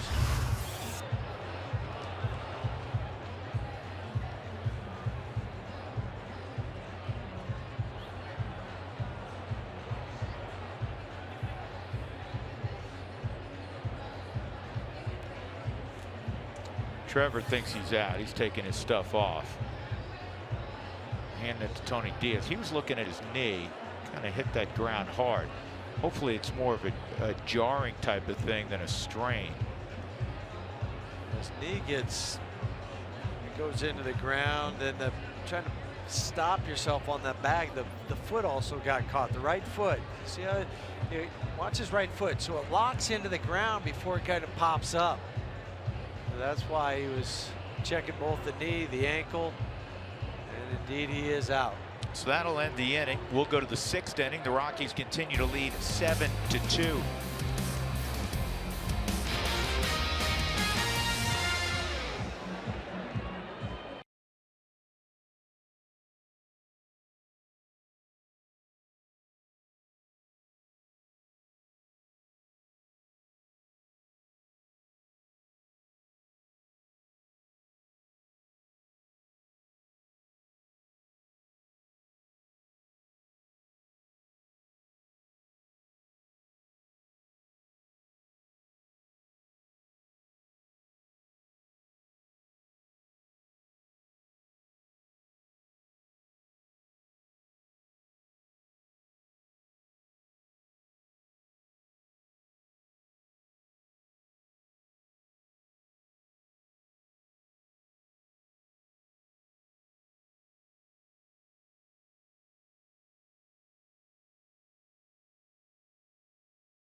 (7-2). The Rockies leading the Padres with Jeff Houston. I'm Drew Goodman. We have to give you a little roster update. A move took place earlier today affecting the bullpen.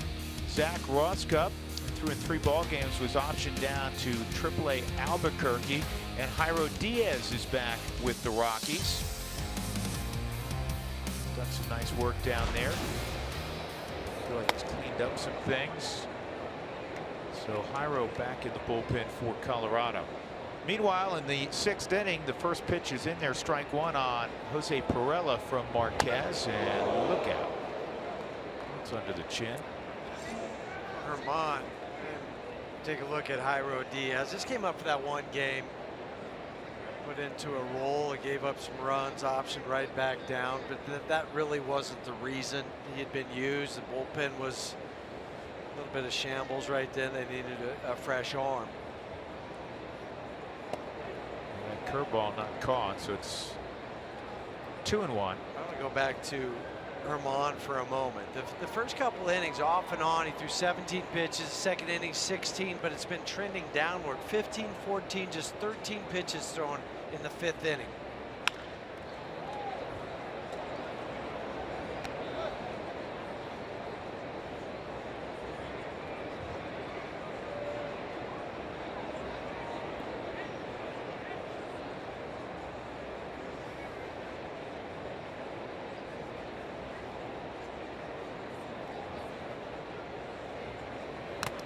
Perella fouls that pitch off.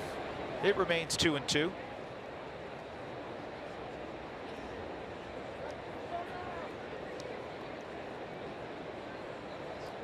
Herman came into the ball game 6-4. Home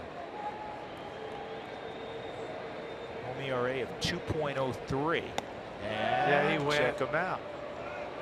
Did not go according to first base umpire Ron Kolpa. Better look on the side swing. I guess not. My apologies, Ron. That time he that went. did. Yeah. That is strikeout number 8 for Marquez. He's having one of those nights. Just one shy of his career high. And he has struck out the last 3 Padres. Friars will send up Corey Spangenberg here. He's 1 for 2. Base hit and a run scored in the second on the home run by Blash. He was caught looking in the 4th inning. Padres have played good baseball of late.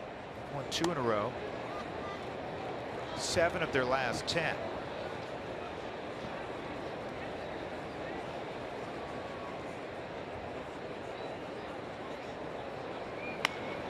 And this is fisted to second. You won't get an easier play than that for DJ. 2 outs in the 6th inning. 86 pitches in for Marquez. Blash a 2-run home run to center field in the 2nd, and he hit a deep fly ball to center in the 4th inning. Herman's also working on 10 days worth of rest. Last pitch July 7th against the White Sox. Good breaking ball. If you're Buddy, hope to get 7 full innings out of Marquez, given how he's pitching. The fact that the Rockies are up by 5 runs. Like how quickly he's working too. Nice tempo tonight for Herman. Great tempo. Even early in the game, when he couldn't get his fastball over, he was still tempo quick with the curveball. He was getting the ball. He knew what he wanted to do. Love playing behind guys like that. And that is 1, 2, 3. You got to go away. That is some great pitching right there, matching his career best with his 9th strikeout. Well,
AT&T Sportsnet is brought to you by Southwest Airlines. Yes to low fares with nothing to hide. That's transparency.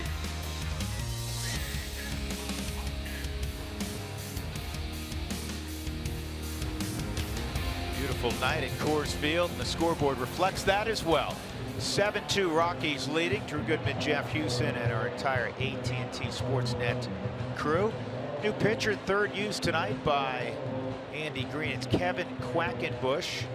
After 3 2/3 from Craig Stammen. Didn't give up a run, did Stammen. Couple of hits, couple of walks. And now Quackenbush. 9-1-2 for the Rockies. Here's German Marquez. He had a base hit in the 3rd to drive in a run. His 5th ribby. New 3rd baseman is Alan Cordoba. So Rockies are double switch, and Spangenberg is out of there. So Quackenbush will go into the 6th spot in the lineup. Cordoba in the 9th. Rockies have seen Kevin Quackenbush a lot over his career. He's getting some frequent flyer miles this year, Drew. 5th time he's been called up from AAA. That's a bunch. People ask this occasionally, and so it's probably a good time to point this out. If a team has an option on you still, it's not, you don't exercise one option for every time you go back and forth to strike out. It's for the full year. So you can option a guy, 15 times in a season, and it counts as one option. Right. It used to have 3 options. I don't think that's changed in the new CBA. I'd have to kind of look at that. But basically, you have 3 years then to. Right, and then after that, that's when you'd have to expose a player to waivers if you wanted to send them down. That's when meaning outright them, take them off the roster. Charlie, a home run, a walk, and a ground out. Takes ball 1.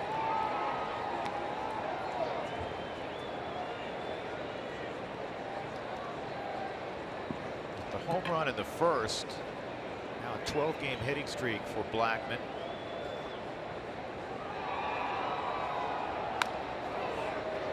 That's foul. Charlie's among the league leaders in virtually every meaningful category offensively. He has 52 extra base hits, second in baseball.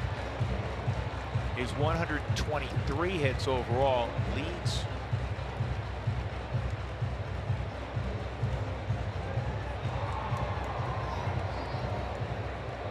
His 12-game hitting streak is the longest in baseball currently.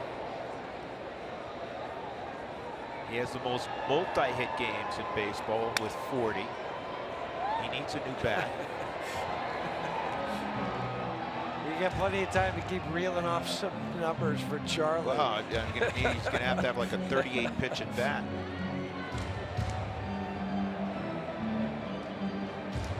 He leads baseball in triples with 11. Yeah, there's nobody else in double digits with triples in the major leagues.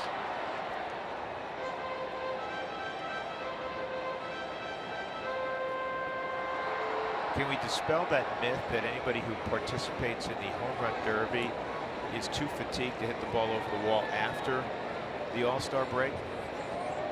If we don't, Charlie's dispelled it. This is going to get down, and Charlie will hold at first. Flash a nice effort, and guess what? That is now the 41st multi-hit game this year for Blackmon. Ouch, I can see why Jabari Blash is limping. Got a little bit of turf on this slide, but this is the old hurdlers stretch. Remember when you were a kid, you used to go out there and they said the hurdler stretch. Well, this is what it looked like. You had one leg down and your other one straight out in front of you. I don't think you want to do it like that, though. No, that hurts your knee. It's not good for your knee, or your hamstring. Look out. Oh, that hit the camera well. Ashley, is she okay?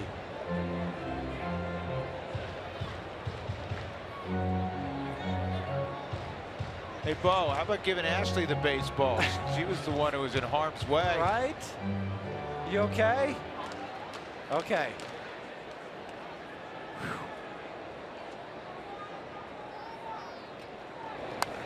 Look out again. Be careful, people. Some strikes on LeMahieu.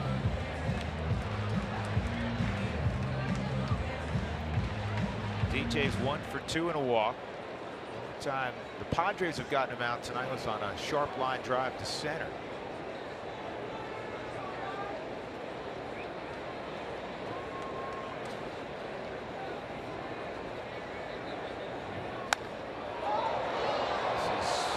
Deep right, Blash will have a play. And Charlie's going to try to move up, and it's a great throw. It's a double play. It's a second outfield assist. It's turned into a double play tonight, and that's going to end the inning. Padres didn't even realize it. That's 3 outs. DJ flies out, and Blash with a throw to the shortstop. 9-6 to produce the double play. 7-2 Rockies.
For our Kubota pitching performance of the night. Through 6 innings, good stuff from German Marquez. He has struck out a career-high tying 9. Walked just a couple. The only blemish, a 2-run home run by the guy who just struck out in that video there, Jabari Blash. In the 7th, it'll be the veteran shortstop, the former Angel, Eric Ibar. And that pitch misses ball 1. 91st pitch of the evening from German. 2 ground balls to second from Ibar.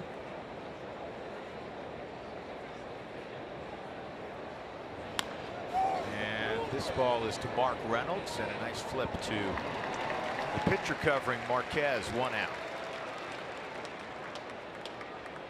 And that'll bring up Alan Cordoba for the first time. He just stepped into the ball game in that double switch last inning.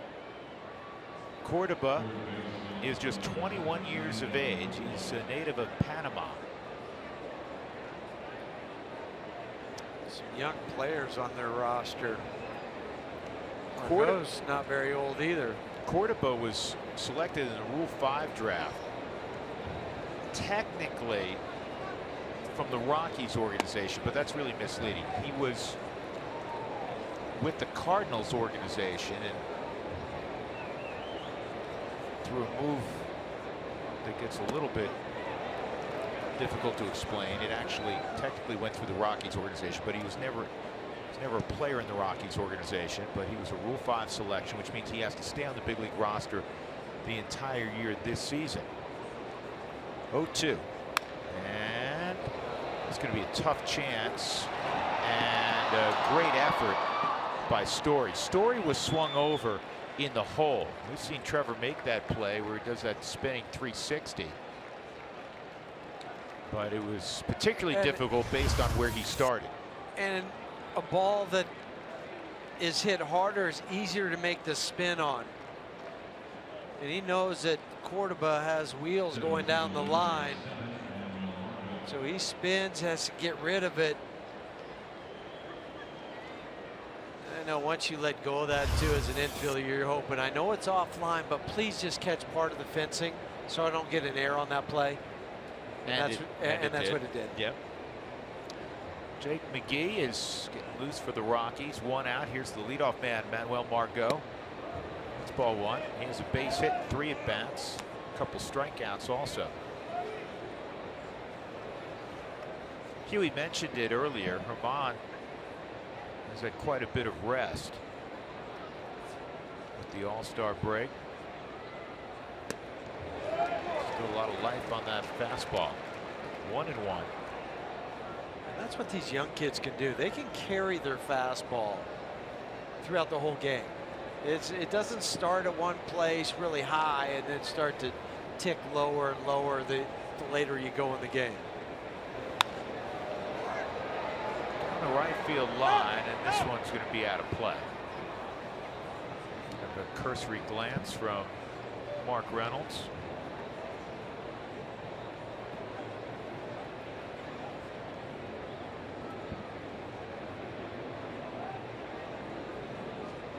Indians at AT&T leading the Giants. Padres at 4th in the division. It's the Giants in the cellar. They have had, to say the least, a forgettable season. Kind of curious to see what they do. Oh yeah. From a transactional standpoint over the next 10 days. And that will be an error on Marquez. Don't start throwing it around. Yeah.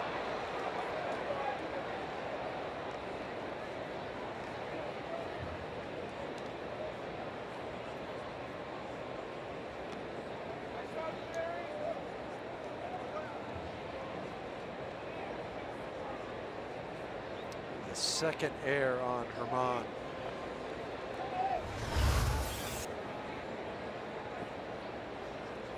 Back into Cordoba's backside.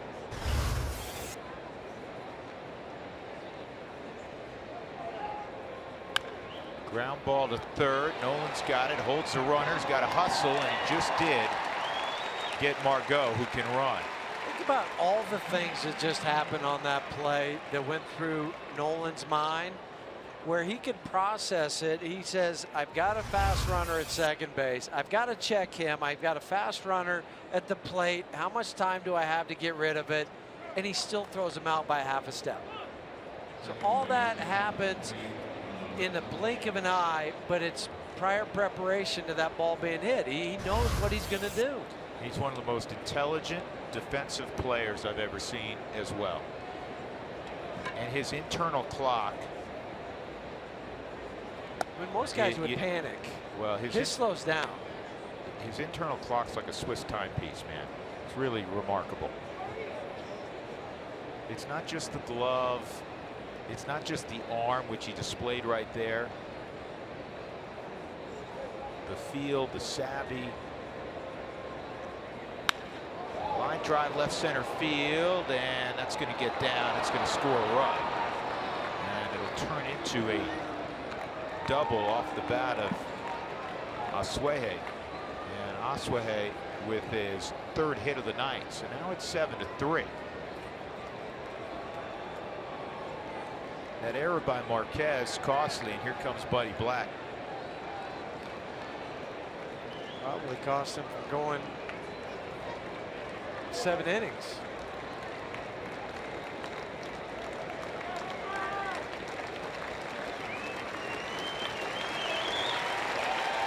Standing ovation for German Marquez.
Ottavino Star Wars bobblehead. The first 15,000 fans on Saturday, July 22nd will receive one of these, and we've got an early look at the bobblehead.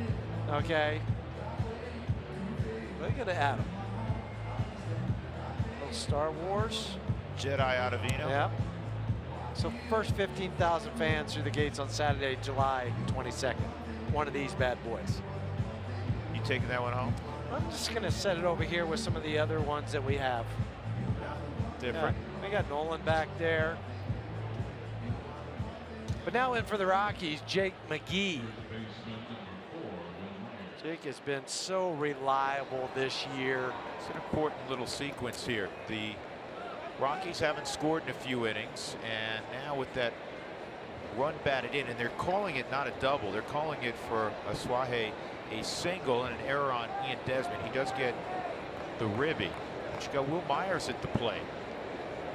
And now the lead is 4 in the 7th inning.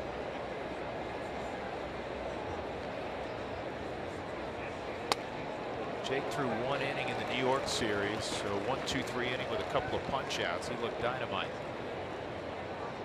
Will Myers is happy to face anybody. He'd take Sandy Koufax right now because he faced Marquez 3 times and struck out all 3 times. 2 swinging, 1 looking. The last one looking was a 97-mile-an-hour fastball. That misses. 1-1.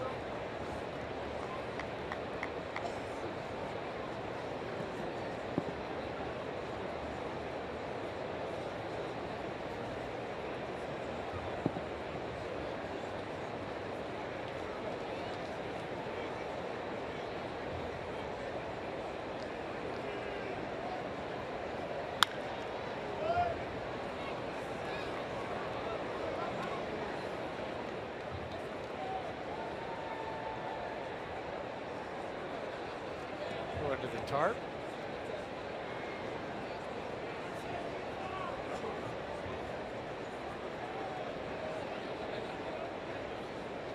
They used to do that in Wrigley Field. They put some of the outfielders that put balls out in the ivy out there to hide it in case, so they knew where the ball was going. I'd never heard of it. Just letting it go underneath the tarp.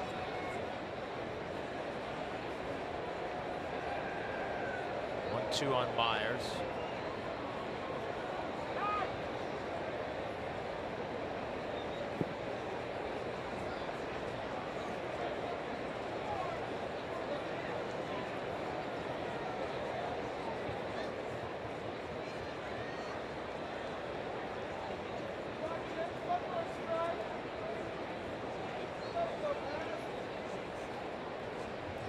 Huey, it wasn't all that long ago that you played, but do you remember having conversations at the mound where you put your glove over your No. face?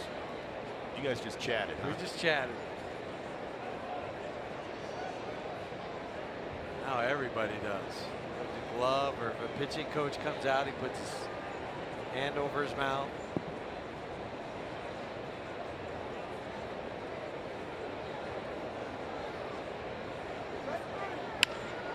Toward the hole. Oh, look who's there. That's a rather fine play. That took away a run. Will Myers thought he had a base knock. Great play by Arenado. A run in the inning. Middle of 7-3 Rockies.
Coors Field. Rockies lead the Padres 7-3 after the 7th inning stretch. Fans across the country are anxiously awaiting the return of Chad Bettis. Bettis is currently on rehab assignment in Hartford and will pitch again tomorrow for the Yard Goats. Now check this out, guys. He got to visit ESPN, get a behind-the-scenes look, and even made a little debut on SportsCenter. Now, guys, we'll have crew. He makes the start tomorrow, and we've got a crew on site to get all the details for you. That'll be on the pregame show tomorrow, so make sure you tune in. Guys, it's so great to see Chad Bettis out and about representing the Rockies. Well, it's even better seeing him pitch. He pitched very effectively, Ashley.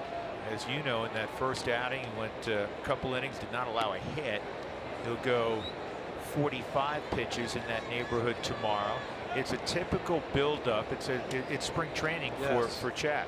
He'll go 45 in this particular start tomorrow. And then the next one he'll go in the neighborhood of 60, then it's 75, then it's 90, and then, you know, it's time to do it up here. Just each time he goes out and throws a baseball, it's another step in his recovery. And for Bud Black, he's not trying to get too far ahead in this. Just let the whole process play out for Chad. 1-1 on Nolan. Fouls that pitch off of Quackenbush. Second inning of work for Kevin Quackenbush. And for David Dahl, he's in spring training mode also. You know, Buddy gets questions on Dahl all the time, and David's doing a nice job. He's now in Albuquerque. His first couple of games were with the Jets of Lancaster in the Cal League, High A. But now he's in Albuquerque. And as Buddy said, listen, there is no timetable. He needs a lot of at-bats. He hasn't swung the bat since, you know, February, early March. 1 out. And 2 for Buddy. He's never really seen David Dahl play. He said, I've seen video. He said, I know he's a really good player, really good talent. I've never gotten to see him really. Just because he was hurt in spring training and never saw him play in a game. And understand this, Buddy's not saying that like, well, I got to see him to. No, no, it wasn't. He just saying, you know, I can't wait to see him play, but there's a process here. 1 out, and Gerardo Parra coming up. The Rockies haven't scored since the 3rd. They're still up by 4 runs, but you'd sure like to see him throw a couple markers out there here in the latter portion of this game. Parra's 1 for 3, singled in the 4th inning. Very good night for German Marquez. The final numbers: 3 runs over 6 2/3, 8 hits, couple walks, 9 strikeouts. That matches his career high. 7 ground ball outs. Pitched very effectively with his curveball early in the game, and then got the fastball command probably about the 4th inning on. The other time he struck at 9, and Huey made a note of this earlier, was also against the Padres. This one's hit a long way left center field. It is gone. Oppo home run, Gerardo Parra. Here's the run the Rockies were looking for. They're back up by 5. Home run number 8 for Parra. 39 RBIs. That's his 11th RBI since coming off the DL. It's a 1-1 pitch for Quackenbush. You know, in this most difficult year for Carlos Gonzalez, one of his best friends in the sport has picked him up and picked up the Rockies. Parra's had a splendid year. They needed his bat. They missed it this year.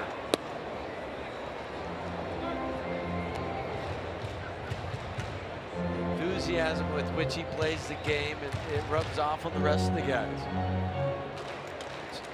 I mean, even when he was on the DL, still talking, still doing all that, but it's still not the same. You got to be out there with your buddies. Right. You got to be out there, you know, battling the other team.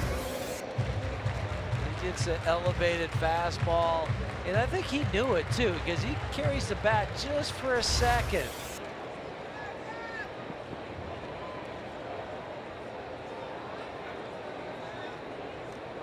Another multi-hit ball game for Gerardo. And this is going to be gloved by Quackenbush, and Mark Reynolds is retired. 2 outs. That'll bring up Ian Desmond. He's 1 for 2 and a walk. The walk forced in a run.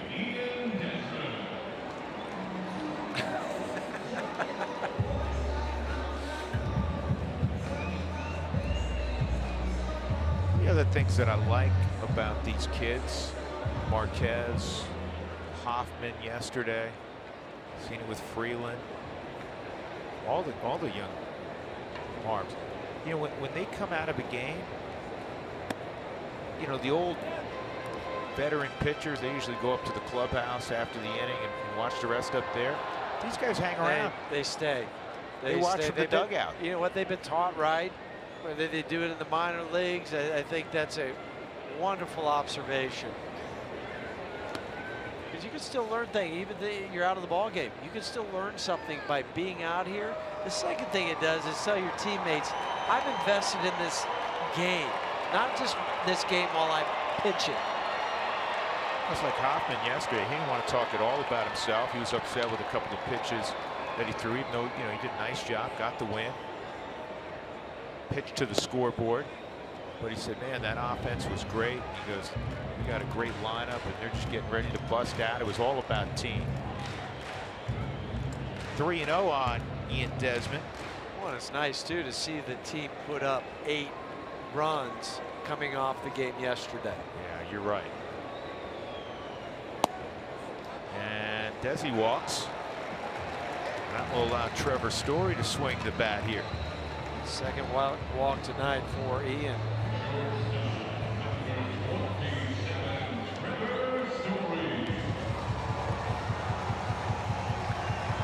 RBI single in the second.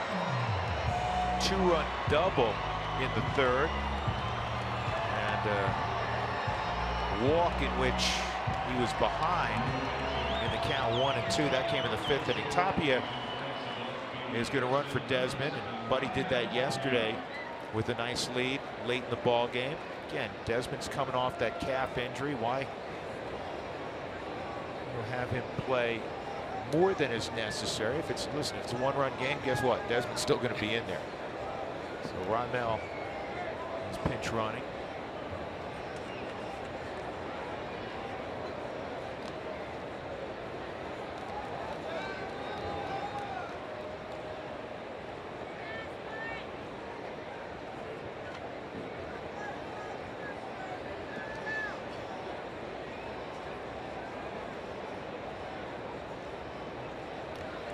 You know what else is good to see, Huey?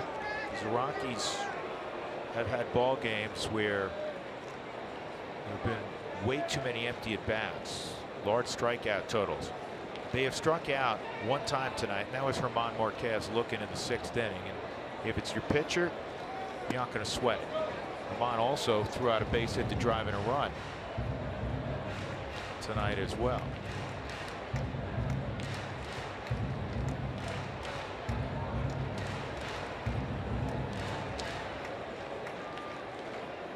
Yeah, that first night in New York, 13, 14 strikeouts. I've tried to erase that night from my memory bank, Huey. I don't blame you. I did too. We did. They struck out 13 times. 13 times, yeah. 11 against DeGrom, and then in the 9th, Josh Edgin had a couple of strikeouts. 1-1.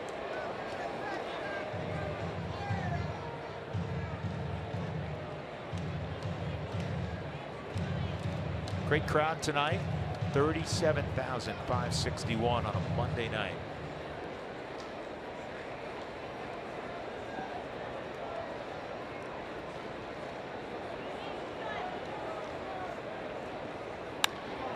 And Story just missed that. Margot in center will make the catch. That ends the inning. Rockies got a run on a home run from Gerardo Parra. When they hit a home run in a game this year, they're 46-12. A couple tonight.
Look back, a lot of positive things to look back on. It began with Charlie Blackmon. That is home run number 22 off the facade of the third deck. Jabari Blash gave San Diego a brief 2-1 lead. The Rockies would tie it in the next inning, and then they would throw up a 5 spot in the third. Trevor Story with the 3 RBI night. That double scored 2. Rockies had a couple of runs forced in on bases loaded walks, and they lead it 8-3. Raimel Tapia takes over for Desmond in left field, and Gerardo Parra. Actually, let me correct that. He's in right field, and there's Gerardo in left field. And you say, well, why would they do that?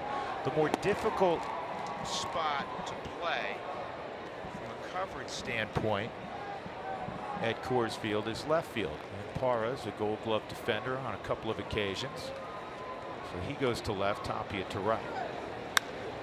And immediately the ball may find Tapia if he has a play, and he will not. That's a home run by Hector Sanchez. 3 straight ball games that Hector Sanchez has hit a home run.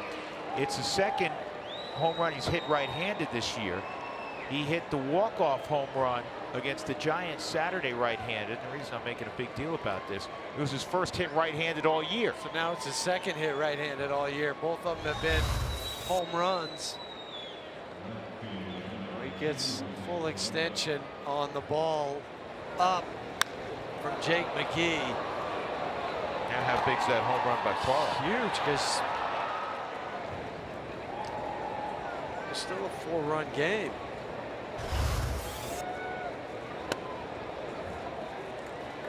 That's just the 4th home run that Jake has given up in 38 innings. Jose Pirela swings and misses. He's 0 for 3 in the contest.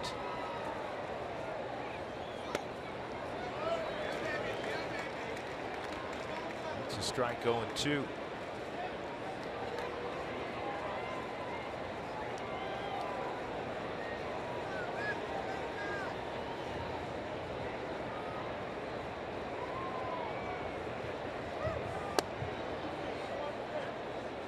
Pirela makes his home in Cargo's home city of Maracaibo in Venezuela. Cargo lives full-time in the States now in the offseason in the Orlando area. 1-2. And that's 2-2. Pirela broke in 2014 with the Yankees. Got 24 at-bats that year. Next year he got 74 at-bats with the Yankees at 230.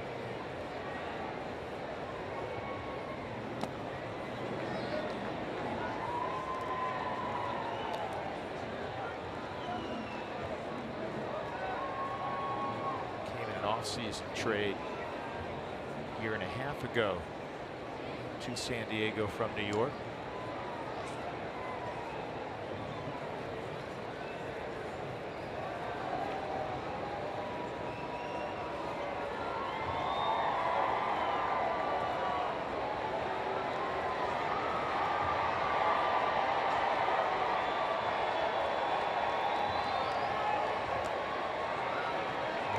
Being ahead 2 strikes, Pirela walks, and Jake McGee will now face a pinch hitter.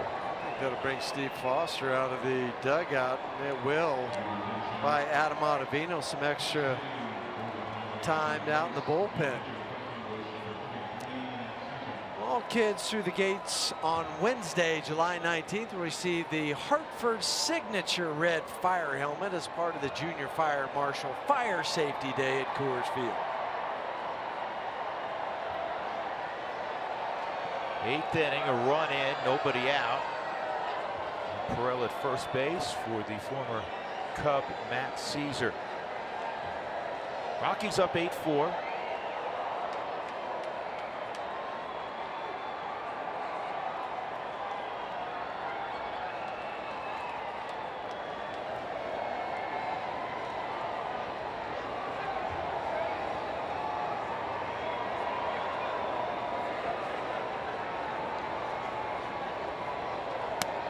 Good fastball.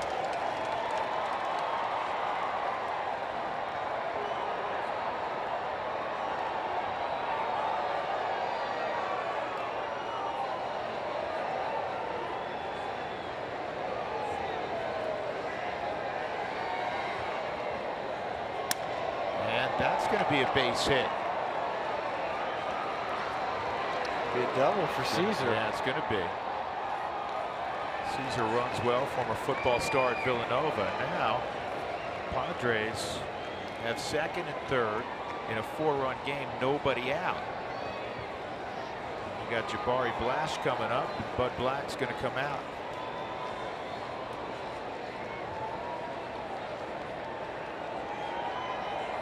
It's gotten a little uncomfortable here at Coors Field. The Rockies have controlled most of the way.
AT&T Sports is brought to you by Southwest Airlines. Say yes to low fares with nothing to hide. That's transparency. By UC Health, live extraordinary. And by the Wyoming Office of Tourism. Wyoming is full of adventure. It's time to find out if you are too. That's why TravelWyoming.com. Here's the situation on a Monday night at Coors Field. The Rockies lead 8-4, but in the inning, a home run by Hector Sanchez against Jake McGee, then a walk and a base hit by the pinch hitter Matt Caesar. Actually a double by Caesar. Have placed runners at second and third, nobody out. Jabari Blash, who homered earlier, is at the plate. Things seem a little stickier than they certainly did about 5 minutes ago. Ottavino has been summoned. Adam has battled command issues, as you know, all year. And the slider is down low. That's why his whip is 161, 23 walks in just 32 and a third innings, but he also has 40 strikeouts. So he does have that ability to strike out some hitters. 19 holds, second in the major leagues. That's 2-0.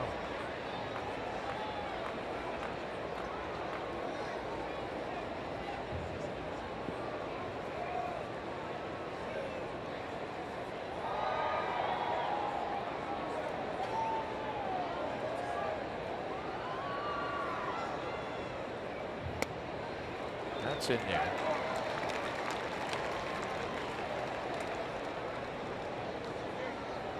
You know it's got to be frustrating for Adam because that slider has come and gone all year long. Sometimes he'll have it,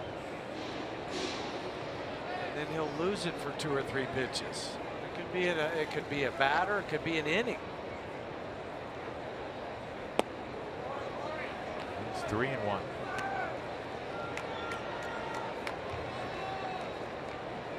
High bar switch hitters on deck.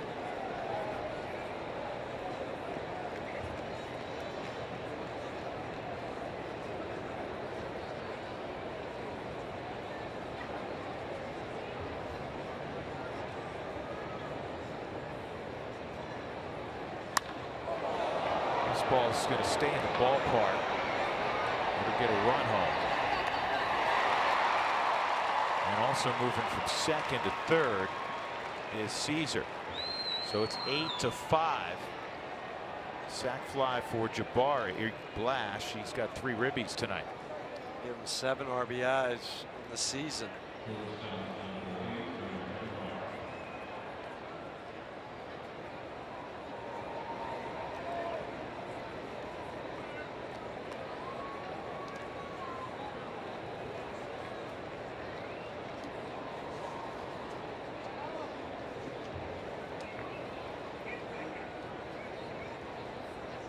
Stewart matched up only one previous time.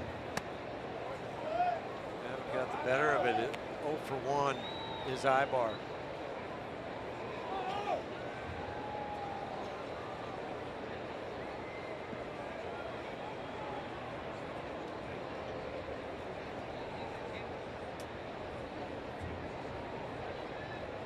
One 0 on the shortstop. 2-0.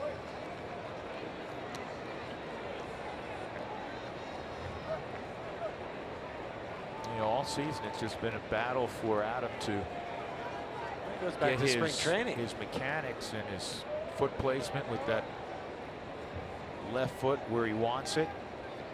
He's an extreme crossfire guy. And that's 3-0. Scott Oberg and Mike Dunn both up.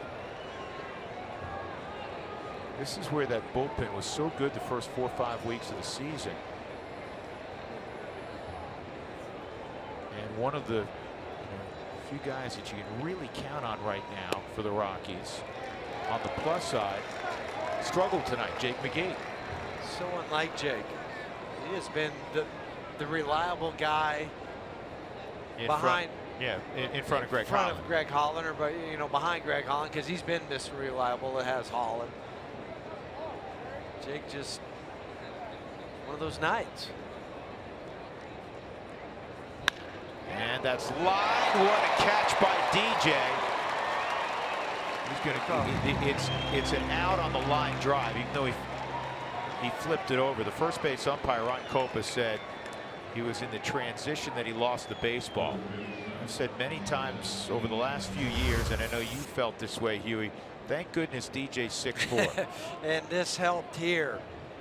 He was leaning to his left, goes up and catches it securely in the glove, has possession of it. Now this is a huge sequence right here with Cordova at the plate. Keep it a 3-run game. And that's a good slider, and finally works ahead 0-1.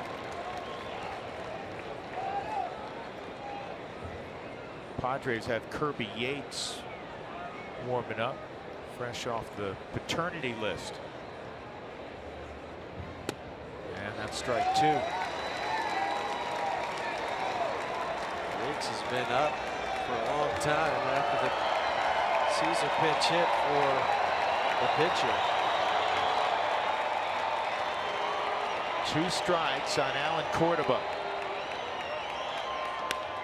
And a base hit on an 0-2 pitch, and now it's a 2-run game.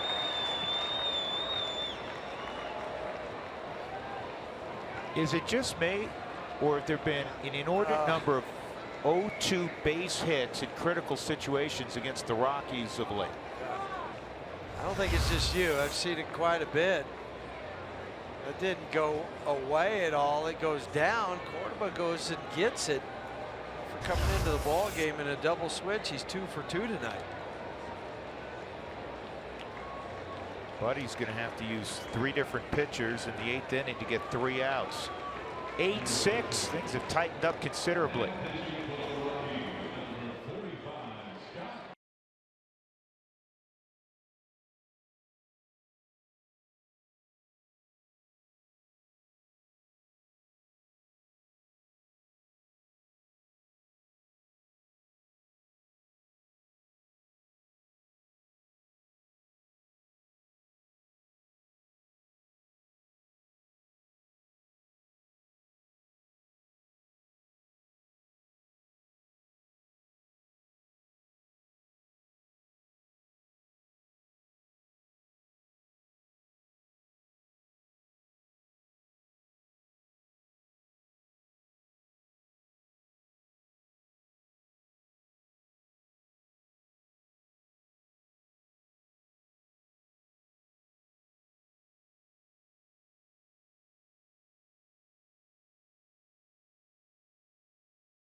Unlimited Baseball Break brought to you by T-Mobile. News and notes around the game. Home run number 235 for the Nationals for Ryan Zimmerman. He passes Vladdy Guerrero for first in franchise history. Jose Quintana in his Cup debut yesterday, 12 punch-outs. Randy Johnson, the only pitcher since 1900 to strike out 10 or more for 2 teams within the same season. And Noah Syndergaard threw for the first time since hurting his lat.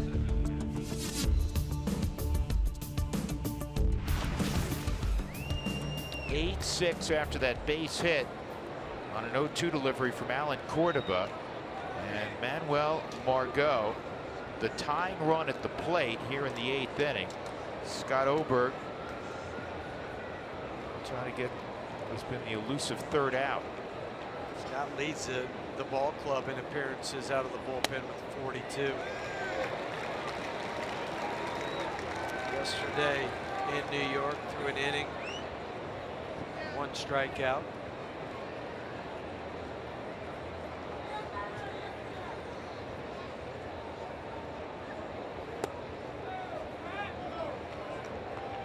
This is his 3rd night of work in the last 4.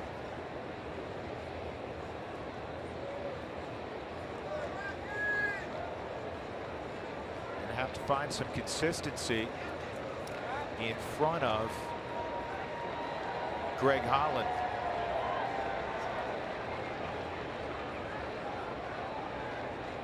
Padres now with 11 hits. They've actually out-hit the Rockies 11-10. Brad Hand now has joined Kirby Yates in their bullpen, and Yates both speculated to be moved at the trade deadline. Hand may be the most coveted.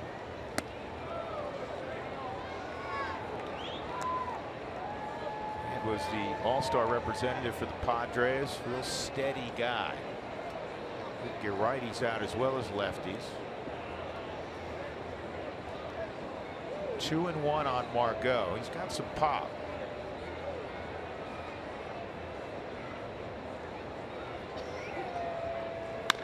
Ground ball through the left side, a base hit. And that'll bring up a guy who's been a real tough out tonight, Carlos Oswahead.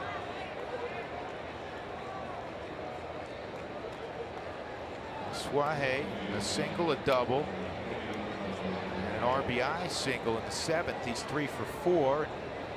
Buddy Black's going to make another move. This is going to be the 4th pitcher used in the 8th inning. And this is not how Buddy wants to do it. Trust me.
Returned to Denver. They were up 8-3.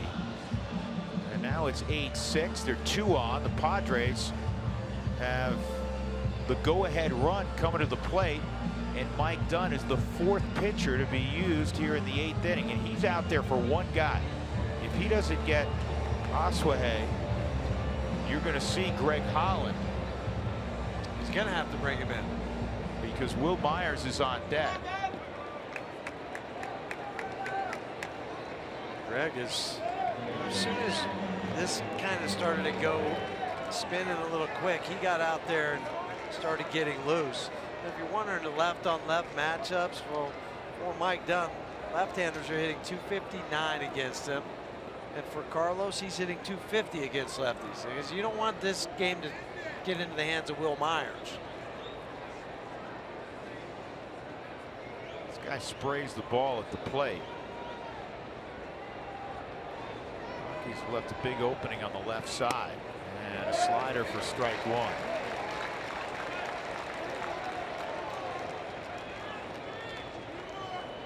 Mike's got to calm the waters here. He's got to get this guy. Swahe. Good portion of the year in the minor leagues in El Paso, and he's going to get him out. Rough inning for the Rockies pen. 3 runs come around for the Padres. It is 8-6.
Back at some of the best moments from the first half of the season.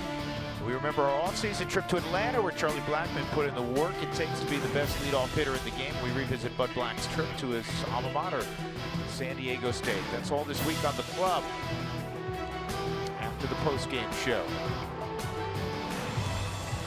Ryan Buchter will take over in the bottom of the 8th inning. And the Rockies will send Tony Walters to the plate. Pat Valaika is on deck to hit for Mike Dunn, and then Blackmon. This is 208. That is 27 for 130 against Ryan. Fastball misses, ball 1. Rockies had a 7-2 lead. And then an 8-3 lead. Padres have scored 4 in the last 2 innings.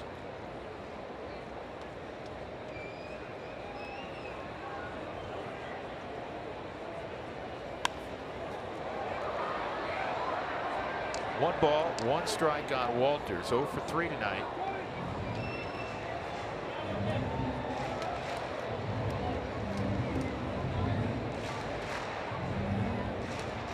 Fastball 93 for Ryan. Curveball, drop it in at 78 miles an hour.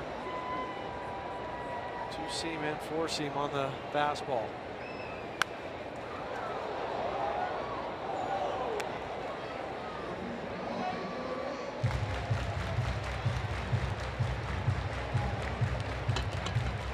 .208 batting average against is good stuff.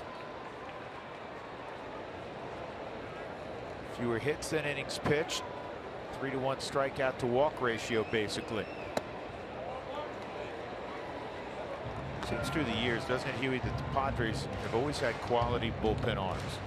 The names change, but the results have been similar. That has been the strength of their organization for as long as I can remember.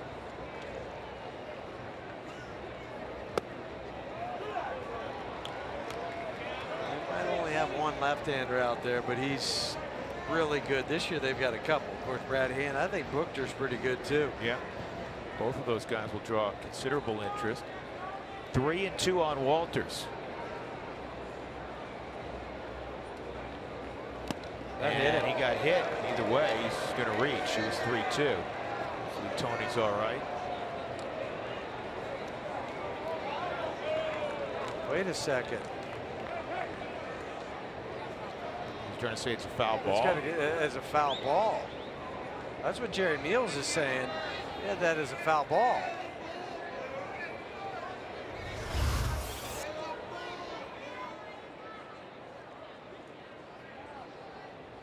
Did it hit the knob? That is the question. Can't tell on that angle. Or that one. They're going to take a look at this in New York. It was called a foul ball by Jerry Meals, who's the crew chief. And it was also caught by the catcher. So do they have enough to? Yeah, okay. that would be an out then. Yeah. Yeah, I didn't even notice that.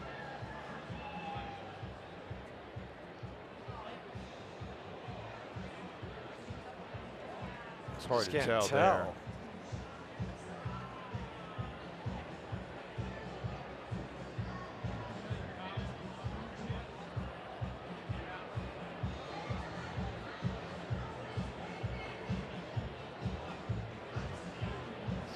Best look on it. You know what? I think it's the knob. I don't know how you're going to overturn that, 'cause I can't tell. And then it's caught by the catcher, Sanchez. Talk about a bad break.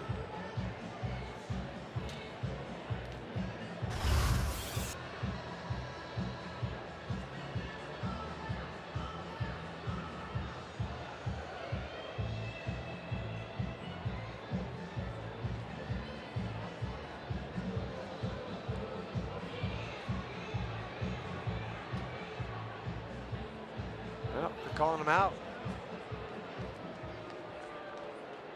So when it looked like Tony was going to reach, instead it's a strikeout.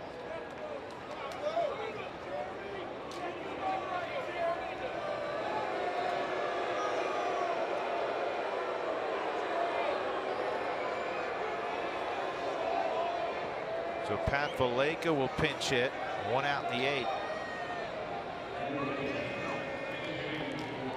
Greg Holland in the 9th inning is going to see Myers, Sanchez, Perella, 3, 4, and 5 in that Padre lineup. Pat 9 for 29 pinch hitting. It'll be the first appearance for Greg since the All-Star break. Means he's had 6 days off. He threw a strong inning in the All-Star game in the 8th for the National League. A couple strikeouts in that inning of work. 1-0 on Valaika. 2-0. See if Patty Barrels can run into one. He's in a good hitter's count right now. 9 for 29 in the pinch. Good numbers. Also has a pinch hit home run. 3-0.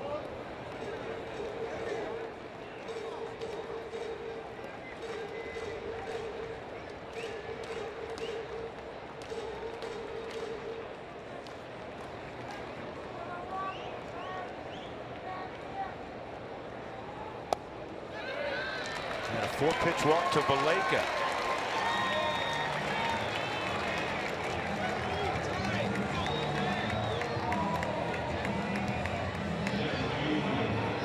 Charlie Blackmon tonight, 2 for 3 and a walk, including a long home run to right in the first inning. Another leadoff home run for Blackmon. One of 2 home runs tonight for the Rockies. Parra hit one as well.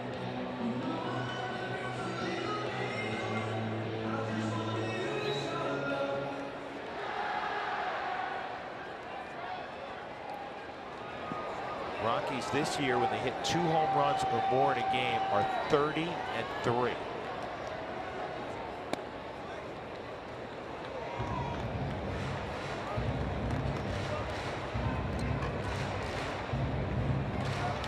Just had to double check the numbers for Charlie against Ryan Buchter. He's 0 for 5. Time to change that up.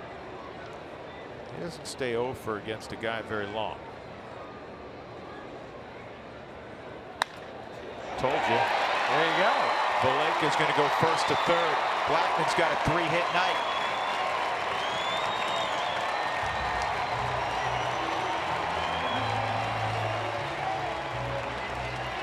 You know, the Rockies, through their history, this being the 25th season, they have dominated when it comes to batting titles. And I think before this season closes, tells me Charlie Blackmon's going to be competing for a batting title. Might be competing with one of his best friends, a guy that's hitting right now, DJ LeMahieu. He'd be plenty good with that. That would be fine. Charlie up to 325 with the 3 hits tonight. Started at 320. And Daniel Murphy right now is hitting what DJ did last year when he was battling with DJ. Murphy's hitting 348 to lead the league. Buster Posey is at 328. Bryce Harper 327. Ryan Zimmerman 322. Charlie at the beginning of play today 320. Got to get this ball in the air. Got to get this run home. And DJ will. This ball's well hit to right center field. Blash will make the catch.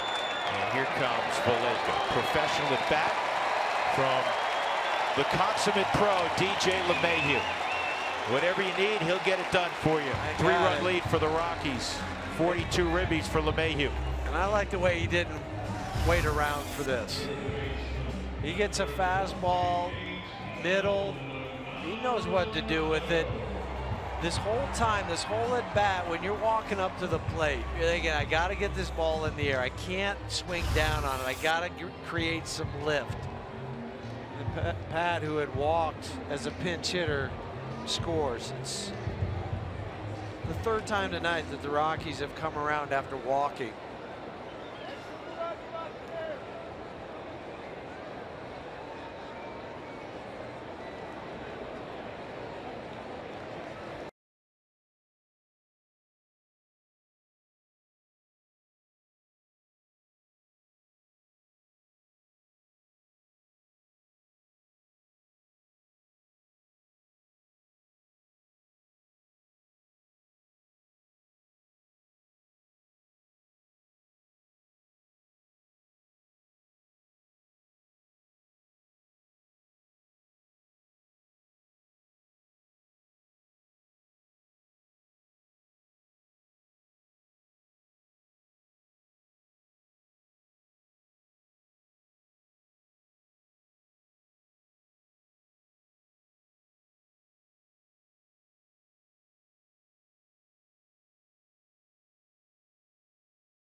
He's not Netflix. Yeah, no, he's not watching Netflix, and he's not doing word associations on his iPad. He is checking out video of Kirby Yates, who he is about to face.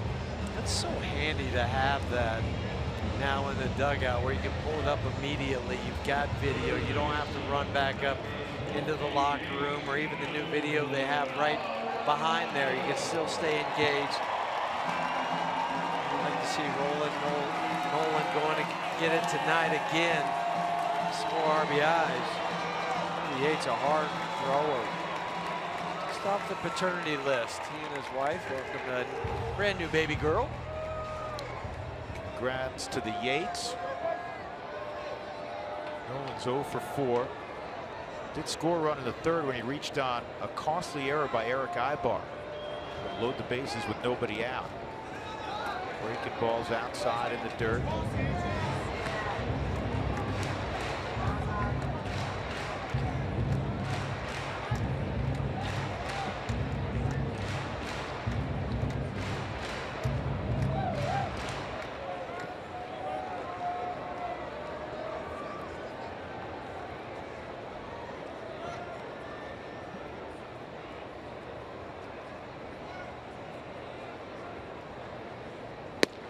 There's a strike.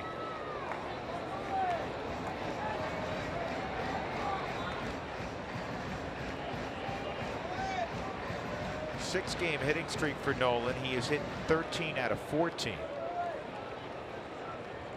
Since June 27th, he's hit .375.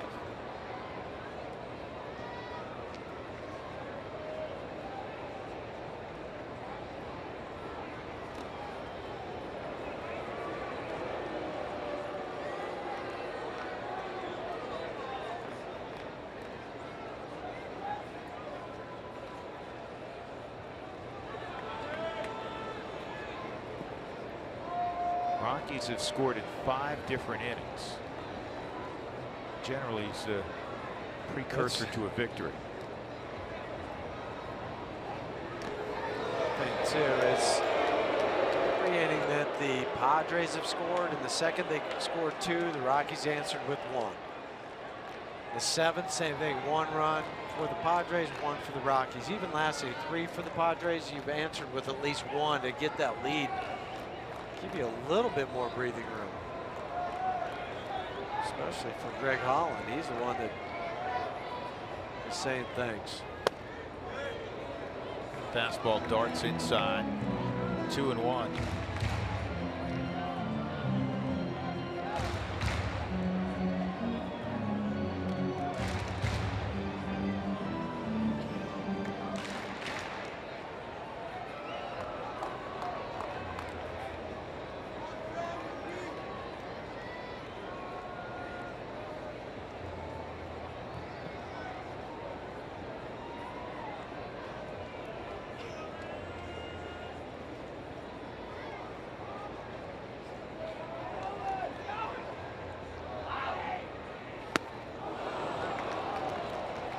Two and 2.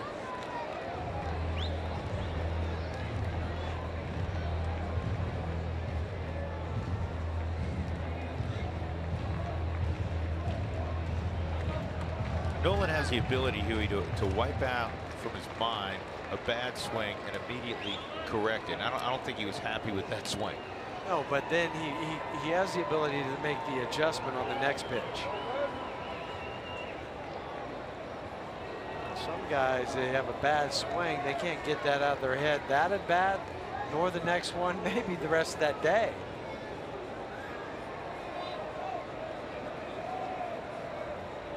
Two outs, 2-2.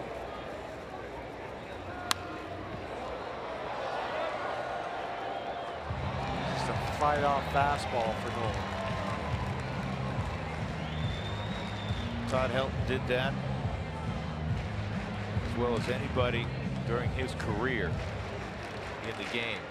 Foul off your good pitches. Yeah, before that, Wade Boggs and Tony Gwynn. I mean, those guys just, that's why they won batting titles. That's why they were so good. Charlie takes off, and this is fouled off. That was a high quality swing.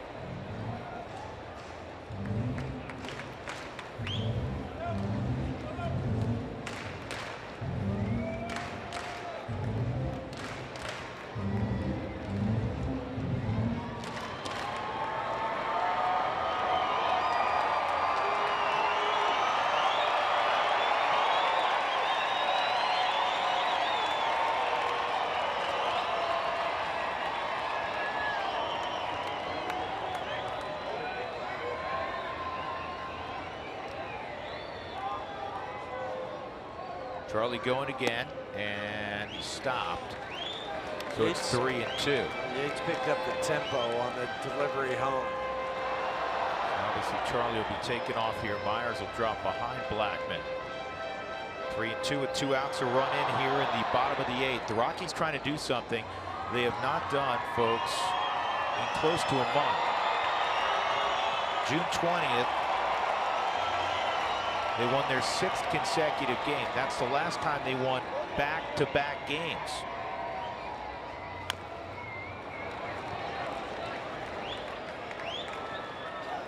Since when? June 20th.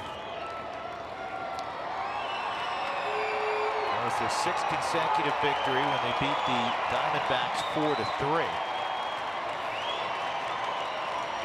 And after that, they lost 8 in a row, and then it's kind of been a seesaw battle. A win here, a couple of losses, a win, a loss, a win, a loss. They won yesterday big, trying to win tonight. And a swing and a miss. We'll go to the 9th inning. The Rockies get a run on a DJ LeMahieu sac fly. So they'll have a 3-run lead for Greg Holland, the saves leader in the game.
Yeah, we've only had 3 strikeouts tonight. You see, 2-strike approach was good.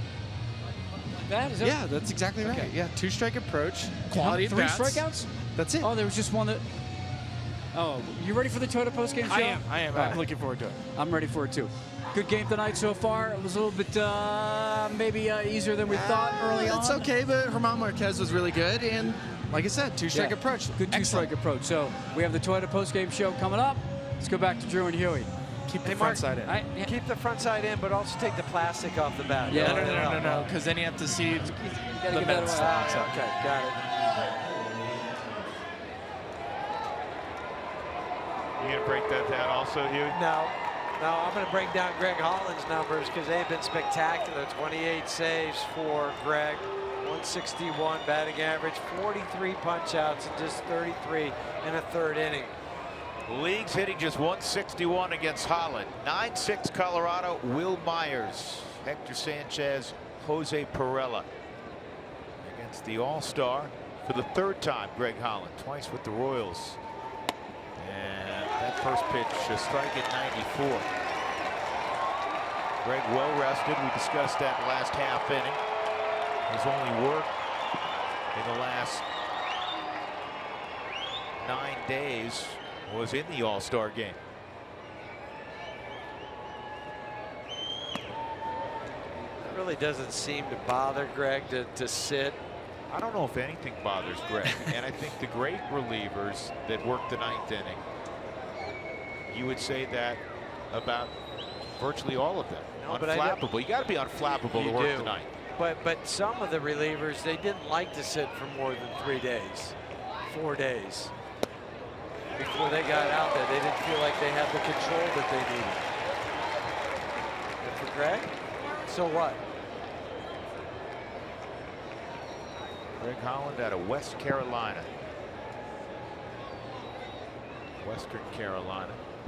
So the Rockies have a guy out of East Carolina and Western Carolina. Jeff Hoffman out of East Carolina. 1-2 on Myers. And he got it. That's the golden sombrero for Myers. 0 for 5 with 4 strikeouts. 1 gone in the ninth. It started off with the fastball for strike 1 and finishes him off with the slider for strike 3. Well, Myers has 4 strikeouts tonight. That gives him 118 on the year.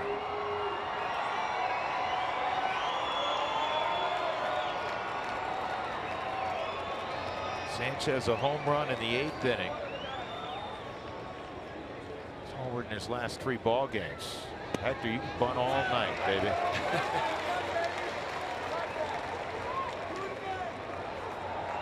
He's looking at that left side, but Greg Holland gets off the mound. I think he could get off the mound just fine. Yeah, I mean, he falls off hard, obviously, toward first base, but still. Sanchez not exactly a speed demon. 0-2.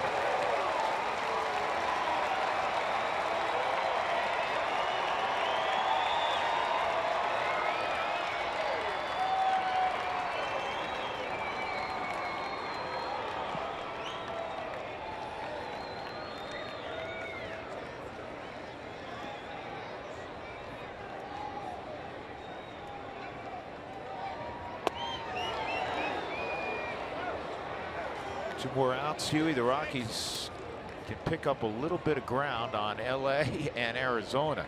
Both of those teams off this evening.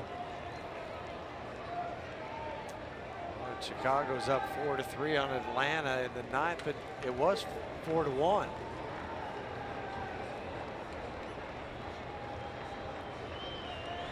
One-two on Sanchez. He's gone. 2 outs in the ninth.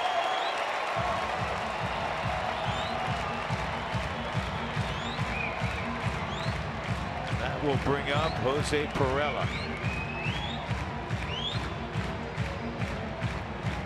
So he's going to get the first look of his young career against Holland. 45 strikeouts and 34 innings now for Greg Holland.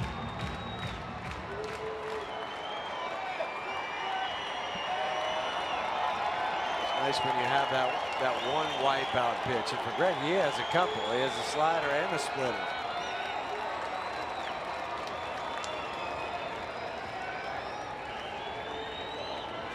Oh for 3 and a walk tonight for the left fielder Perella.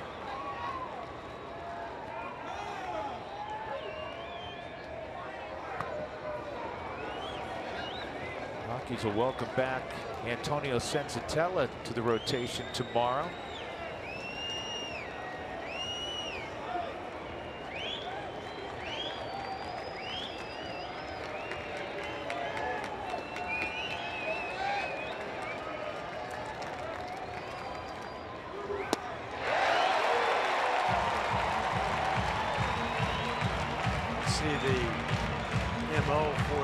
Padres not taking a strike against Holland. They don't want to fall behind.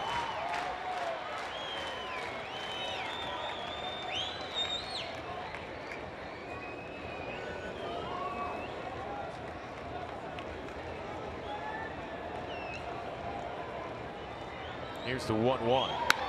In the air, center field. Charlie racing. Can he get there? Nope. This one's going to be off the middle of the wall. And Perella's got himself a double.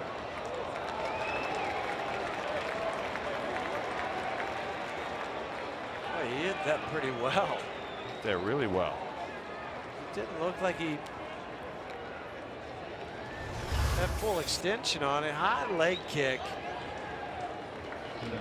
I guess he did. He got better than what I thought. Just watching it, because this went hard off the wall in center field. That'll bring up Matt Caesar for the second time. He had a double pinch hitting last inning.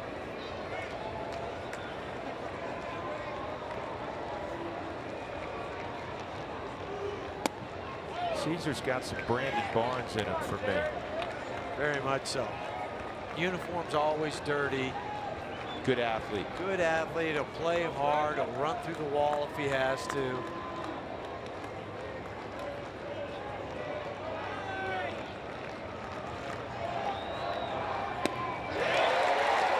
Ball and a strike.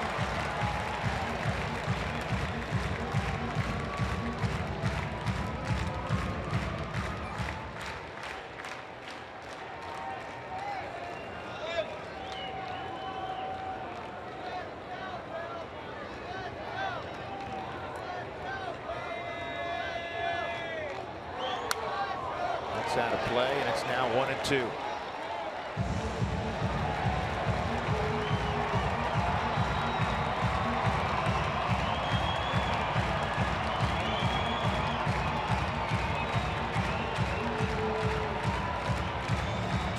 Save opportunities for Greg Holland, 28 saves. Trying to go 29 out of 30 right here. Got to be a slide.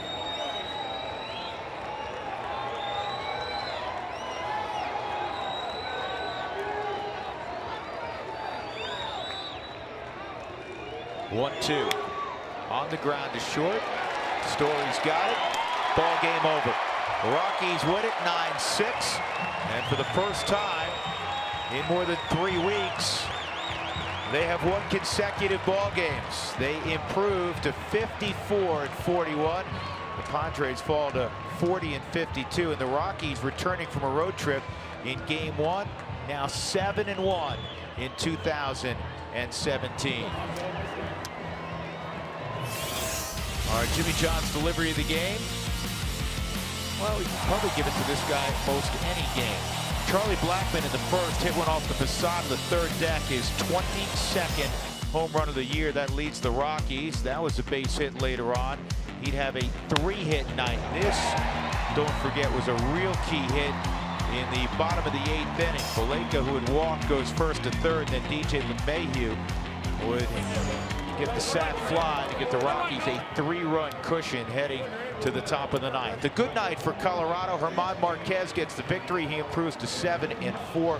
Luis Perdomo takes the loss. He is now 4-5. Greg Holland the save, number 29 on the year. As we go to center field, here's the instructor and the pupil. Who's the instructor? Yeah, which one's the instructor? I think we know. I think you are. It's the guy that